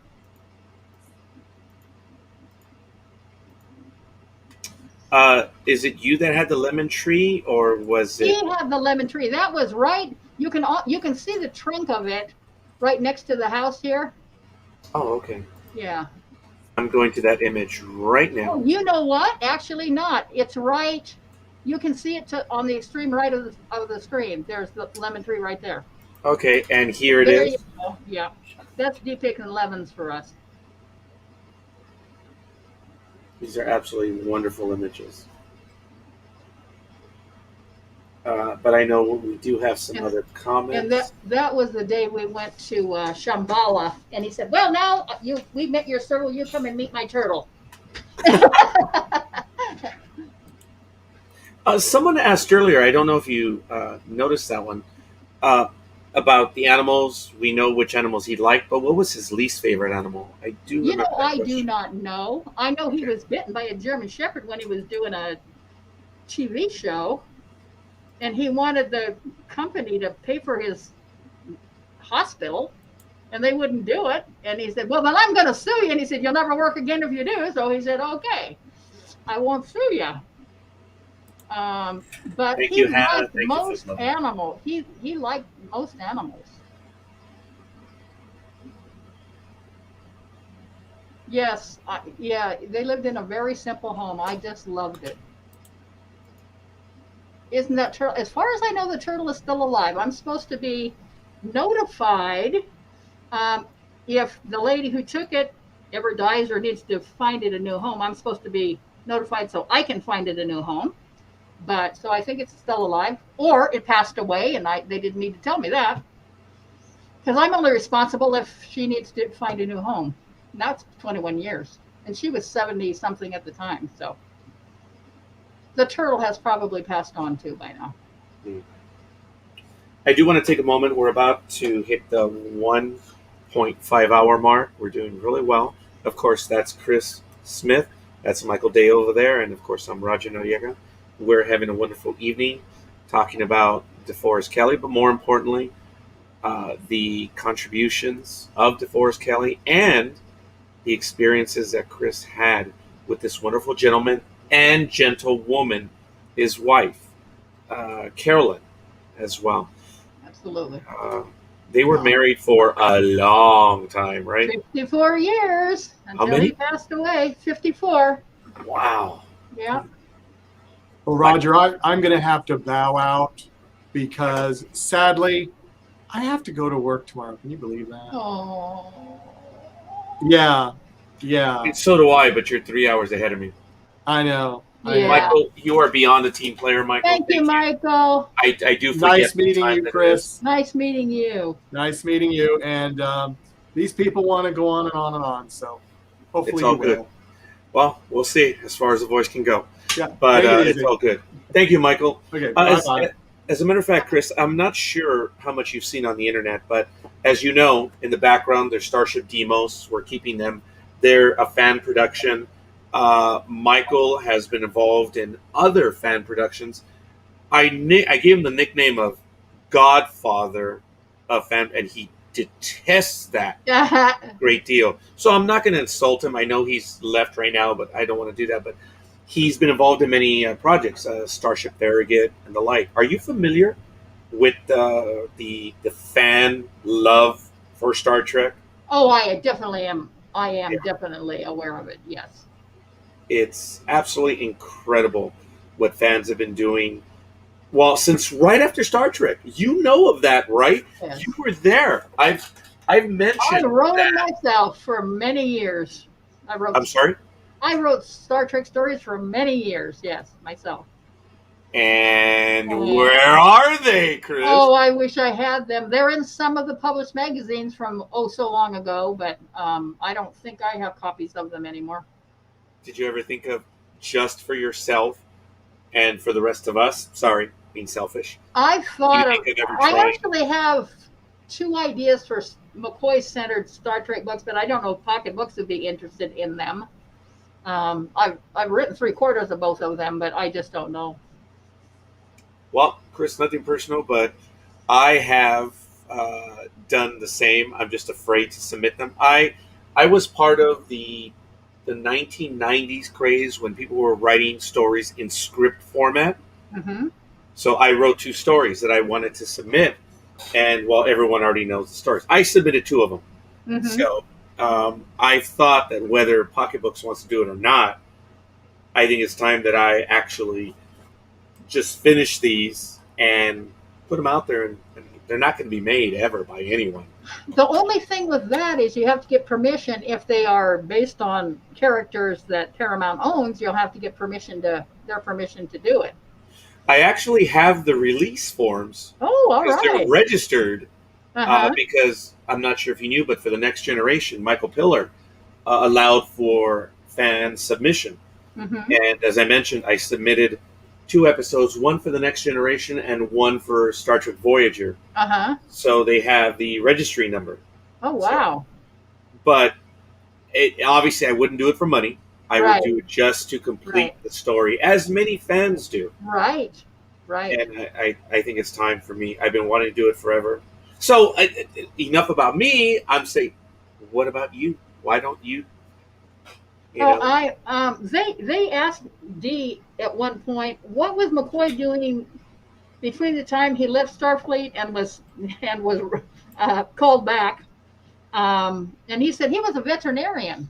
He said he decided to be a veterinarian and that he was on different planets taking care of different exotic animals from other planets when he was called back, which is why he had the beard and he was all, scruffy looking, because you don't have to dress up for the animals.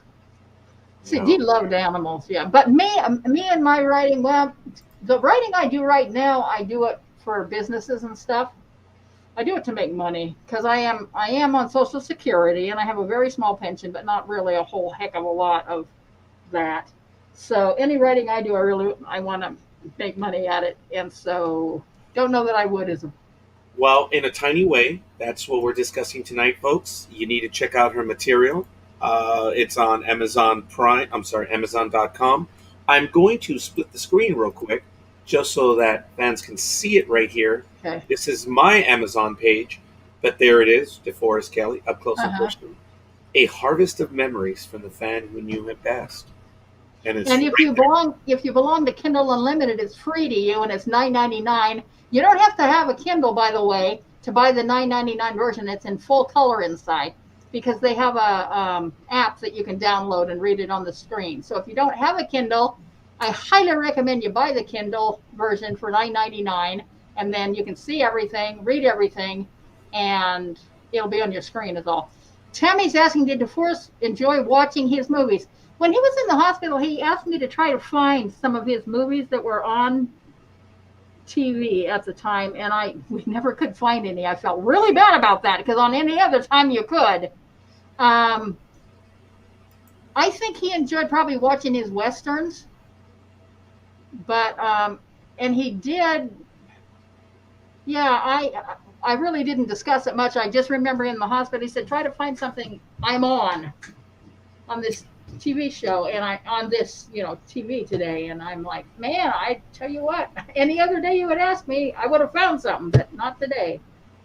Yeah, for our younger audience, you don't get that Kris just described what we were growing up. We were the remote control. That's correct. Yeah, not only were we correct. Yeah, we were the remote controls.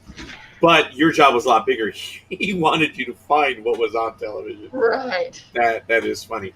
And I did remember on one, I think either the decision or one of the Bonanza episodes was going to be on. And he said, be sure and remind me, I want to catch that. It was the one where he played a doctor who was convicted of murdering someone. And he wanted to see it again because he said, I had a chance with that show to do a little experimentation as an actor, and he wanted to see it again. So, folks, before I forget, yes. This is the type of person DeForest Kelley is. Now, I am on the outside looking in. Right. But, Kris, you've seen The Wrath of Khan, of course, right? Yes. Oh, yeah. Have you seen... Okay. I'm challenging everyone now. In The Wrath of Khan, the original cut, the scene where Kirstie Alley, Saavik, is protesting about wanting to go down to the planet, she stands up, she's up close, and I believe McCoy is in between them, and he's looking at her, and he winks at her. I don't know if you caught that, Kris. I don't think I did, no. He does. Uh-huh. And it was while they were filming, but it was a friendly wink that they were working, and it was, I remember the first time I saw it, I'm like, hey, that is cool. And he did that quite a lot. Yes, she was upcoming, she was on her way to start, well, she did, we all know that. Yeah. It was so cool, so touching. It was while they were working, and I'm sure he didn't believe that the camera caught him, but it's there. I'm going to watch for it. I'm going to see if I can find it, because I know I can get away with an image, but if we play it, right. I'm gonna find it as we continue talking right now. But it was so cool that he did that. But while I find that, John asks, what was Dee's favorite Western and his favorite actor or actress he worked with? I don't know if John is asking what Dee's favorite Western he was in, or Greg's favorite Western. Let's play both. Okay. His favorite Western he was almost in This Gun for Hire. He was the other guy who was supposed to get the role. In fact, he went out and had a party that night and said, I got the role. And then when he came back in the morning, Alan Ladd had been written in above him, and he just was devastated.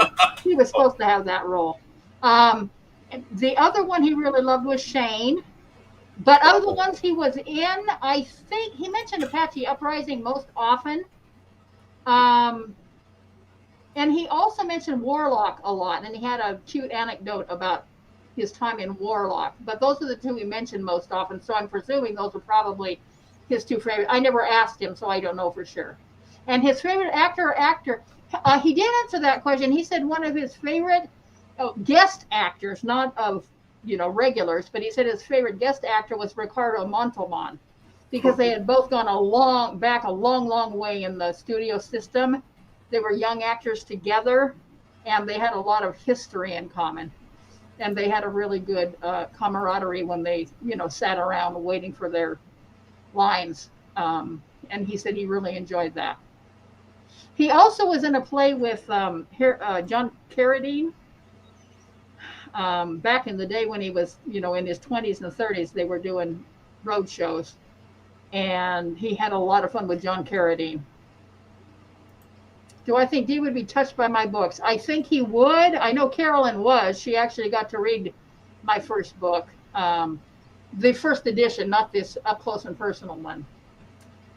She actually, her copy was stolen, so she ordered several more copies when she was in the hospital. So she got some more copies from me. I think Dee would be touched by my. I had written several articles about him while he was still alive. And he was aware, obviously he gave me permission to write the book. And he knew the story, and he always loved my writing. He was one of my chief cheerleaders in life. He was always saying, you need to get a column, you need to do this. I mean, you just don't hide your light under a bushel, go do something with that. So, yeah, I think he would. Dr. Jones. Yep. And did you notice that Ben Cartwright called him Dr. Jones at one point instead of Dr. Johns? Yeah, but that that happens in real life sometime. Yeah, I need to watch Wrath of Khan to see his wink too. Yeah, I'm gonna find the time index, but yeah. I went to Paramount Plus. The Wrath of Khan's not on there. Do I have any stories from Waco? It's WACO, by the way, if you're looking for it online. Very good. I can't think of one offhand. No, I can't think of one offhand. It was a good movie, though. Yeah, I think I'm going to be able to find it. I'm actually checking on Netflix because I believe they may have it as well. He had a lot of anecdotes from his Western careers, though, things that happened to him when he was doing what was it, Gunfight at OK Corral with Kirk Douglas and that guy? Yeah. He was in this one movie, he was supposed to fall into this arroyo, and when he fell, he actually landed on his rifle and ripped out. I mean, really hurt himself really, really badly. Fell into the ditch.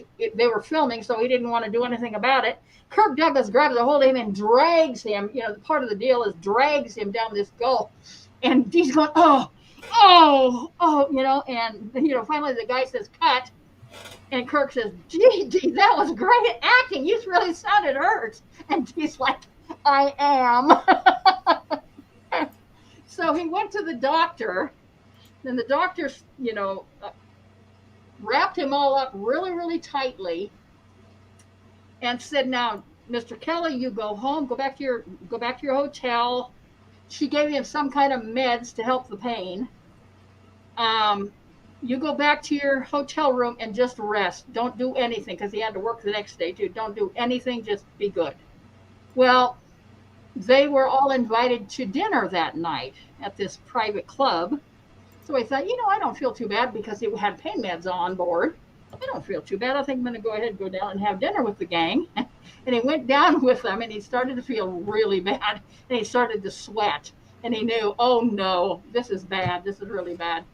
So he got up, he took the check. He was going to go pay and took the check. And he walked up to the lady to pay. And she looked at him and realized something was wrong. She says, are you all right? Can I help you? And he goes, yes, you can catch me. And he collapsed and fell. And he said, when I woke up, I just was I sick all over the floor, and anyhow, they hauled me off to the hotel. And he said, I know to this very day they're still talking about those drunken damn actors. I had nothing to do. I didn't even get a drink. Oh, that's funny. Yeah. Anywho, and A.C. Lyles was quite a little prankster. In one of his shows, bad guy D is tied to a wagon wheel, and Indians shoot arrows into his chest. So they had him all tied up, and the Indians shot the arrows into his chest, and then A.C. Lyles called lunch and left him tied to the wagon wheel. And everybody ran off to lunch. So, yeah, he had a lot of fun anecdotes. Yeah. Bill Shatner and the muffin. Yeah, you know that story, don't you?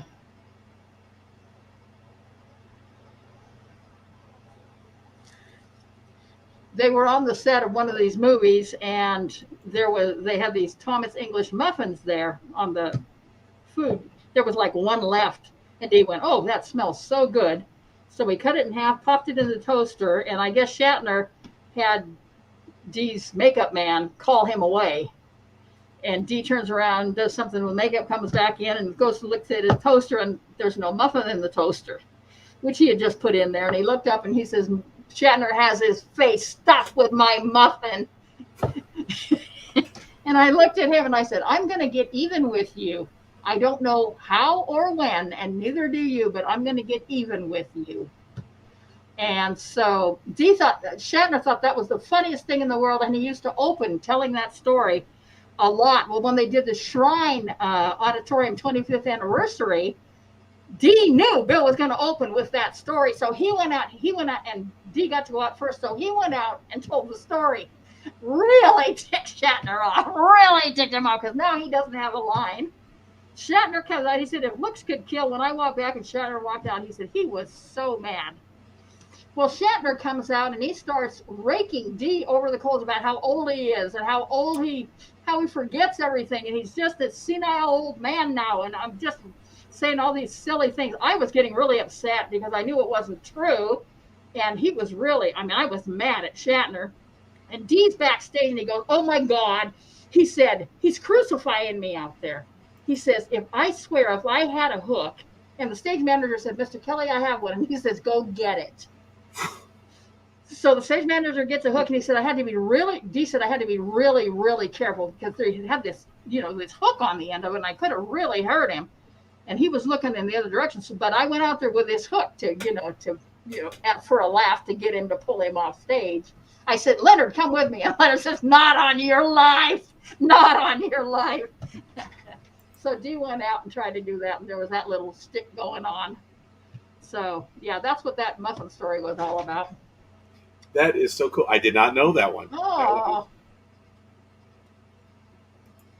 Well, very quickly, I actually have the movie up, and I'm trying to look at it as well, so I ask you to bear with me. But, folks, we're well into this. We're approaching the end of the second hour here. If you have any questions, please just go ahead and put them in the chat room. I want to thank everyone who is commenting now. We know it's getting late on the East Coast. We do apologize, but we are give it another 10 minutes and do some wrap-up questions, and then call it a night for one night. We can do it again. Oh, we can talk forever and ever. Yeah. I think we will. Yes, that's what we normally do when we're on right here. So okay. I know Star Trek, the anniversary is coming up, but it's a big deal on September 8th. What are you going to be doing that day, Kris? Oh, I have no idea. It's not very simple. That's pretty quick. Oh my God, how did this year go like where it has? Yeah, that one is right around the corner. 55 years, Kris. Yeah, I can't believe it. I cannot believe it. I remember the 50th anniversary. I was 47 for that one, and I was like, hey, the 50th, I'm 47? That's like a perfect number. I was born a few months before the original series ended, and then my daughter, my oldest, was born a few months before the Next Generation ended. Tiny little connection. So I'm like, Wow. Yeah, now that Star Trek's back on air, there's no familial connection like that. Yeah. Which I could brag to, but Could have, but didn't happen. But you mentioned that you don't watch any of the newer Star Trek, correct? Right. You just don't watch television, do you? I just don't watch television now.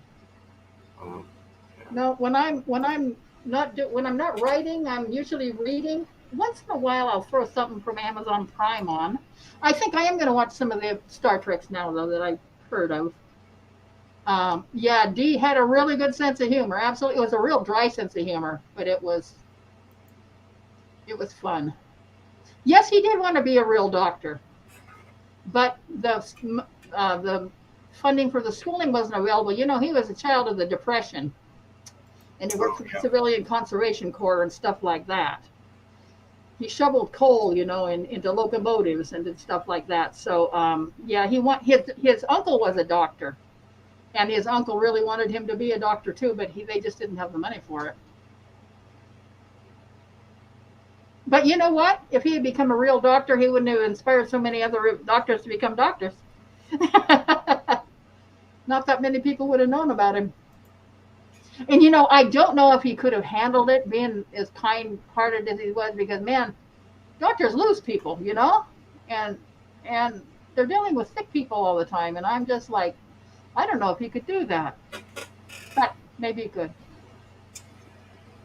well, if he was able to put an 18-hour day in, he probably could. Yeah, really.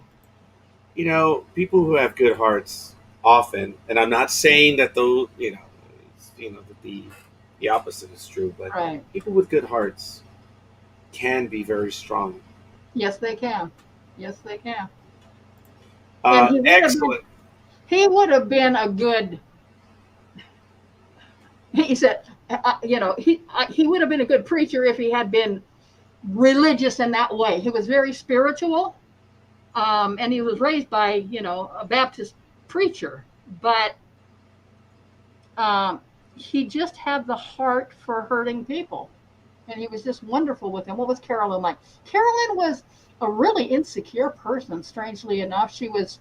Her mom and dad divorced at a time when divorces were not common, Carolyn, a long, long, long time ago. And she was raised by a lady who was, I think, narcissistic. And she mostly was farmed out to Catholic schools most of her life. Even during the summer, she was never brought home and stuff. So she had a kind of a, what do they call that, abandonment thing, a separation anxiety thing. And she was very, very, I don't want to say needy, but she really needed Dee, in a big way. And he was so wonderful because he realized her background and where she had come from. He loved her absolutely dearly, exclusively, forever. And he was perfect for what she needed because she was insecure. She was always pretty sure he was going to find somebody better. And, there was nobody better for him. 54 years. Yeah, he was perfect for her. Wow. Did Dee keep any memorabilia from McCoy? He said he kept his Admiral pin at one point. He said, but then Carolyn decommissioned him one day. But he had a brick from the Atlanta Theater where Gone with the Wind was. What other memorabilia did he have? Well, I mentioned the thing Gene Roddenberry gave him. He had the Golden Boot. Well, he didn't even live to see the Golden Boot Award, but he knew he was going to get it. He got to see it before he died, before it was presented to him.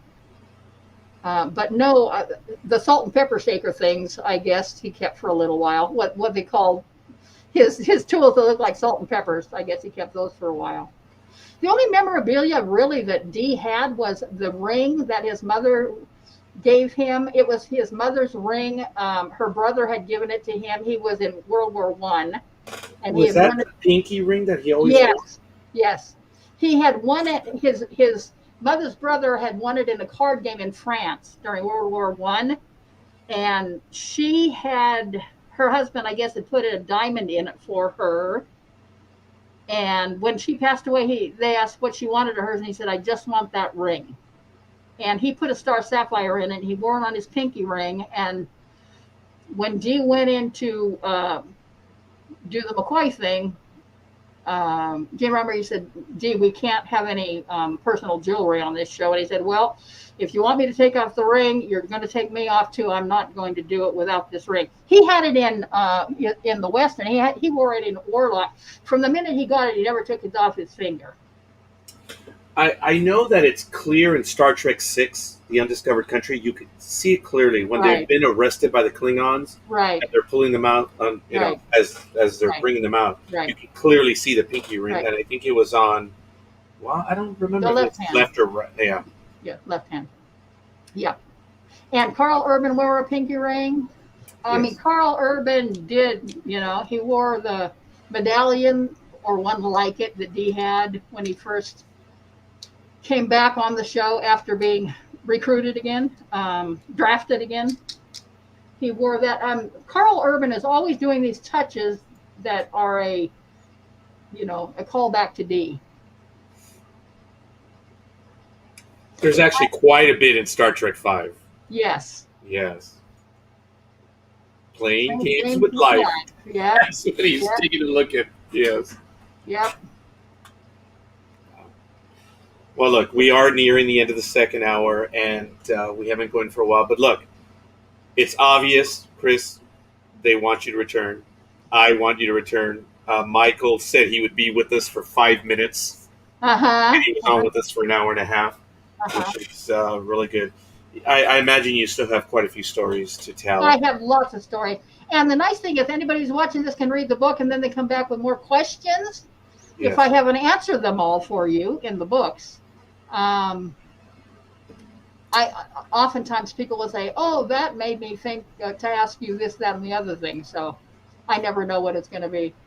Well, you don't have to ask. First of all, she knows she has an open door here because as we were speaking very quickly, for those of you that know and don't know, other than Star Trek, Kris and I believe we're kindred spirits because we're both activists. Mm-hmm. And I think being activists is why we love Star Trek, because we see a future that we want to play there. We want to live there. We want to be there. Yeah. Yeah, we do.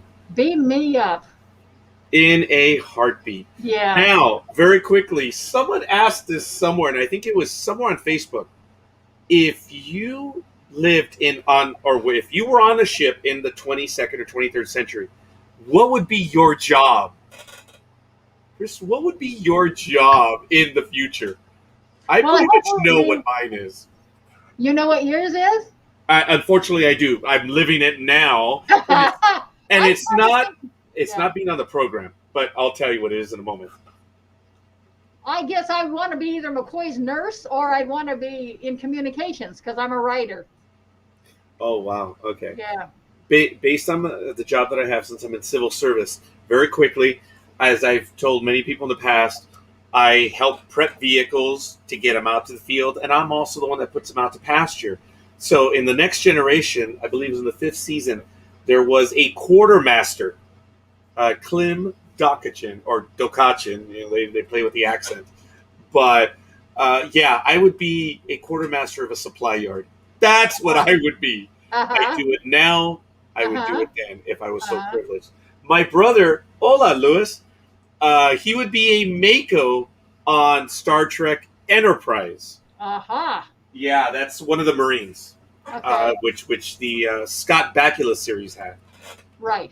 And John says, I apologize. John says, I would want me in the medical field in Star Trek. Right. So, yes. So Jane also says, come back again, Kris. So, all kidding aside, what I was alluding to is that Kris has been on our programs much and often. I know it's under 10 times, but it's a lot more than 5. And it's, folks, it is our desire to have people active in the process. Right. We will disagree. And I'm not talking about Kris and I. I'm talking about the people that we deal with. But it's to involve you in the process. I believe Kris feels the same I do.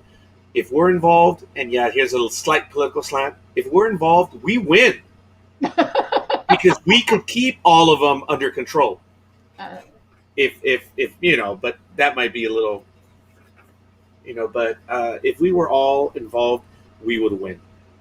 And that's I think one of the challenges that we have. But that's not a lecture. That's just a point of view from me.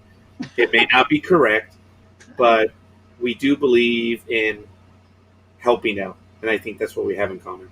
Oh, and Star Trek. I got you. I'm with you. Yeah. Thank Oh, you, yeah. Roger. This is Oh so no, much thank fun. you, Kris. It's always been a lot of fun, and I'm privileged to be here with you. I'm privileged to be able to spend time with everyone in the chat room. They are fans of yous, just as I am. It's a fact. You've done things that some of us can only dream about. You've experienced things that some of us can only imagine, and you've been part of something that we all love. And you have a wonderful. You have the history. You know the inside, and it's wonderful that you share it with us. There was a family circle cartoon years and years ago, and it had a grandma up in an attic with her granddaughter, and they're looking into this box of her grandma's treasures. And she says, the little girl says to the grandma, "Why do you keep looking at this stuff?" And she says, "To prove to myself it really happened." You know, because this far in the past, this sounds like a pipe dream from a fan who this would have been the fulfillment of, I should be in a rubber room for even thinking something like this could happen to me, And I mean, if I had dared believe that that could happen, I would probably have belonged in a rubber room. And then it happened, And to have, your favorite actor embrace you as much as you embrace them as a human being and as a friend, there's just, there's really kind of nothing like that in the world. So I feel very blessed. I feel super, super lucky and fortunate. And again, if Terry if Dee hadn't called me in to help him at the end of his life, I'm not sure I would have believed that I was all that because I guess I'm insecure, I'm just not sure I would have believed it. And then I realized if somebody invites you in to die with them, they really trust you and really know, you're strong enough to do it, And Terry Rio, who wrote his biography, said, "You realize you were the daughter they never had." And I was in a restaurant at the time and I bawled. I started to cry and I said, "Don't say that." And she said, "Why not?" I said, "Because if that's true, I didn't do enough." And she said, "Kris, you did everything I ever asked you, didn't you?" And I went, "Well, yeah." And she goes, "That's all they would ever have accepted." So, yeah, they were just super people. I'm just super blessed to have known them. And you share with us not everything, but you share quite a bit of your experiences with us, because I'm sure there are stories that you will never tell us. That I will never what? That you'll never tell us because of dignity issues, respect, and honor. Very, very little. Dee told me to tell it all, and I think I did it as diplomatically and as carefully as I could, because I did want people to know. A lot of people, when they say, "Oh my God, he died of cancer," did he suffer horribly? And I wanted them to know he did not suffer horribly, not physically. Emotionally, he was upset because he was leaving Carolyn, he was Carolyn's whole world, And I wanted people to know that he was comfortable. He was kept comfortable. We still had a lot of laughs in the hospital. I mean, we had a lot of laughs because if you're going to be with me, you're going to be alive till you die. Yeah. When he wanted to talk about dying, we talked about dying, but there wasn't much of that because he was always very forward looking. So I'm sorry. Yeah, go ahead. I was going to say, would you read this? Yes, I will if I can. I apologize. Death changes everything. Time changes nothing. I still miss the sound of your voice, the wisdom in your advice, the stories of your life, and just being in your presence. So no, time changes nothing. I still miss you just as much today as I did the day you died. I just miss you. I didn't write that. I just found that, and it said what I would say if I was going to write it. No matter, I thank you for sharing that with us. Yeah. And it's a big deal. And you're seeing the comments. That's what caregiving is all about. Thank You're great you. at it, Kris. Thanks, Jane. And Tracy says, bravo. Thank you, Kris. Thank you, Tracy. Now, we didn't get to every comment, and I do apologize, but I think we did get to most of them. Okay. And I want to thank everyone. It was very active. I thank everyone eternally. The last few likes, of course, my brother gave me a like, NDB Media. So someone internally, I have to find out who did that, gave us a like. Edward Smith, Ross, Yay, Edward. Sergio Aurelio, Doc Fried, Tammy Armstrong, and others. We were up to quite a few. And there are others on the other pages that don't show forth. If you're on a personal page connecting to us, due to security, your comments will not come over. And we apologize for that. We should have said that early on. But for now, this episode will be available on this page, Facebook, our YouTube page. You have the links. Kris, you let your fans know when you want to come back. So Okay. I'm going to leave that to you. I'm Okay. writing down this link you gave me before we disappear. GOBTR.com. That's the earlier interview we did. If anybody else. Oh, yes.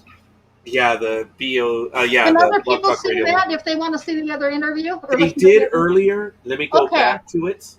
Okay. I did post it. Give me a moment. Oh, jeez. That was way back. Oh, here we go. There it is. It's tobtr.com/549-461. That's the short link for the episode. Okay. June 3rd, 2009. Wow. That was one of your first, if not the first episode, Yes. which Okay. is really cool. All right. And it Thank was you. just right after. No, thank you, Kris, and we're good. For everyone else, folks, again, thank you for joining us. This has been a wonderful evening. It went by fast, didn't it, Kris? It sure did. Yeah. So we will be talking again real soon. Star Trek Day is coming up September 8th, and you also receive the anniversaries, as I mentioned. Kris did talk about them. What do you January have planned? What do you have planned for the 8th? As a matter of fact, I will be spending it with my sisters early in the morning. We have some stuff that we need to take care of, so I'm going to be doing that. But I'm probably going to be home watching the Paramount Plus specials on Star Trek Day. It's something that I celebrate. I was going to be on air because I am every Star Trek Day, but Right. since Paramount Plus is doing something, yeah, I'm not going to. Okay. But we are going to have quite a few events before and after. So we celebrate Star Trek Day. We also celebrate Federation Day, which was on Voyager, which is All right. October 11th. Some people say it's October 18th. Doesn't matter. It's in October. And Okay. then we like celebrating First Contact Day. But again, Paramount now does a big deal for those. So Okay. 50/50 year. Wow, Kris. That's crazy. There's one more image I do want to show, which I really thought it's almost a glamorous shot, and it's from DeForest Kelley in the first movie. Did I get that? Oh my goodness, I probably didn't. It did not. There were so many pictures. Was this it? No. Oh my goodness, I don't think I did. There were just so many pictures, Kris. I do apologize. I know. There are lots of pictures. And we will get the rest of them uploaded. But Okay. here was a meme. Oh, no, not a meme. I apologize. Of course, I that's made that. Yeah. the 100th birthday. Yeah, Yeah. I was supposed to be flying all over the country last year talking about D to museums in Tuckahoe, Georgia, and all kinds of stuff. And then COVID came, so everything shut down. Yeah. Hopefully we're able to get that. We'll get through it sometime soon. So for everyone that knows and don't know, Kris did explain early on the only reason why Kris is carrying the mask or keeps the mask on is only because we didn't want to a copyright strike against little Abner. We didn't want to freak you out, have you focused on a missing tooth during the entire 2 hours. Of course, I told Kris, hey, doesn't bother me. That's how Bothers insensitive I me. am. Yes. So it's all good. And I believe we have one final comment. Ah, the PJ's PJ's uniforms. uniform, yeah. And it was from the first movie. It's a nice profile shot. But all right, folks, that's going to be it. It's already taken us 15 minutes to close the episode. We just go on and on. Kris, it has always been a thrill to have you on, your insights, your stories. We're just always blown away. There's always something new each and every time you join us. I have to learn to shut up and let you speak more because you're the one that has the stories. But it's so excitable to be a part of it, and I do apologize. But no, you did fine. You did fine. You helped me feel comfortable. I'm glad, and it's vice versa. You do the same. You make it easy, Kris. So thank you. Let's do it again. We will. So just pay attention to Kris's page right there on her website, which is thewordwhisperer.net. Her other website, yellowballoonpublications.com. There it is, right That's there. where you can read excerpts of the books if you haven't read it already. And my blog, I have 2 blogs going on both of those. I also have if you're an animal lover, I have another one, Kris and Critters with K. Oh, that's Kris right. and Critters.com. Critters spelled with K. And there it is. If you're an animal lover. So. Yes. Again, for those that came in very end, Kris, when you reached out to us after we lost an animal that was dear to us, I know we have the books. My daughters have them. I don't have them. My daughters do. Right. And we just were not able to locate them right now because we're kind of starting to pack again, but that's another story. All right, folks, that's it. Star Trek anniversary 55th is coming up September 8th. Celebrate it like there's no other. Yeah. Because it's what keeps us all together. A lot of good stuff in it. Yeah. Thank you. Peace and long life. We'll see you guys on the other side. Okay.